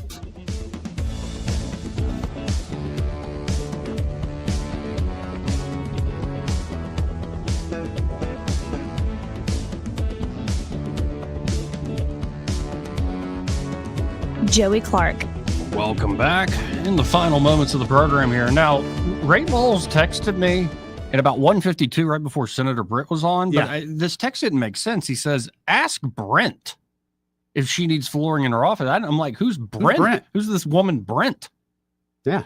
Now, I didn't know what to make of that anyway. We've got not Ray, but Chad. Yeah, Chad drew the short straw today. Hey, Chad. Chad from Prattville Carpet. How you doing today? Means either, but I'll be happy to sell her some flooring. Exactly. Yeah. Absolutely happy to do it. So, yeah. What are you guys up to today?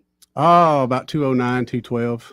Yeah, that's about right. I was 197 this morning. Oof. One both feet on the almost scale. summertime. Yeah. Yeah, well, Joey is getting ready for that beach body, and I'll give him that. That's it. Beach body. That's exactly right. Yeah, beach body by Joey. That's right. No, shoot me if I ever do that. All right. What you guys got going on today, Chad? Oh man, we've just been having a good time. Today we've showed in stock carpet. Yeah. We've showed the most expensive carpet that we've had here. We've showed hardwood floor, LVP, and laminate. So we've had kind of the what is that, the quintet of The flooring cornucopia today. there. Yep, the cornucopia flooring. We have about everything, and happy to do it. So really, from small jobs to large jobs, from if you're wanting to get out of something inexpensive, you've got a rental house or you're selling a house, you're trying to get out of it inexpensive, we've got something for you. Good idea. Or if you got something that you want that's going to last the rest of your life and you want to spend, some investment so that you won't ever have to put a floor down again, we've got that covered for you too. So really, if you're listening, we've got something here for you, and it just starts with a phone call to give us a shout, 285-8117. We're going to give you a free measurement. It doesn't cost anything for us to come out and check out and see what we can do to help get some new floor down for you. Again, that number is 285-8117. When you call up 285-8117, be sure to say, hey, I heard Chad. That awesome dude. Chad, absolutely. He gives the best discounts. Absolutely. Well, you got it. The deepest and the best. That's You got right. it. Absolutely. Appreciate it, Chad. Thank you, Yeah, Chad. good. Have a great day, Good brother. afternoon. Good dude right there. He is. Well, let's go to line 3. You're on Right. there. Who's us? Cowgirl, Hey, cowgirl. How you doing? long time no talk. Yes. I know. I've been around, but But anyway, I just want to tell you, you just made me laugh like hell because I have not heard FUBAR in so long. The first time, the first time I ever heard it was that movie with Kurt Russell and Sylvester Stallone. Oh, yeah. Mhm. You know what I'm talking about? Oh, yeah. That was the first time I ever heard FUBAR, and you just made me think about it. I was like, no way. Well, you just made my day, the fact that I Yeah. made you laugh. Yeah, it was hilarious. I mean, I was just like, did he really just say that? It was great. Anyway, that's all I had. I just thought it was funny. That's good to hear from you, cowgirl. All right, y'all. Have a good day. You too. Yeah, I'm full of dirty acronyms. Are you? I'm full of a bunch of other stuff, Yeah, too. you are. Did we learn anything today? Oof. It's a tough day for some learning. Yes, we learned that Katie Britt's working really hard for us. How about that? We learned that. We learned that you need to wear a sweater when we have this Either that studio or as an ice box. Band-Aids. Because those things I were know, protruding. they're man. distracting you. Yeah, it's a bit much. I agree. So I had to go put some cover on. Yeah. I felt exposed. Well, anyway, on that disturbing note, let's get out of here. Happy hour with Greg Vidal and Pamela. They're next. Broadcasting from the Riverside Chevrolet Master Control Center, this is WACV Cusana, News Talk 93.1 FM. When it's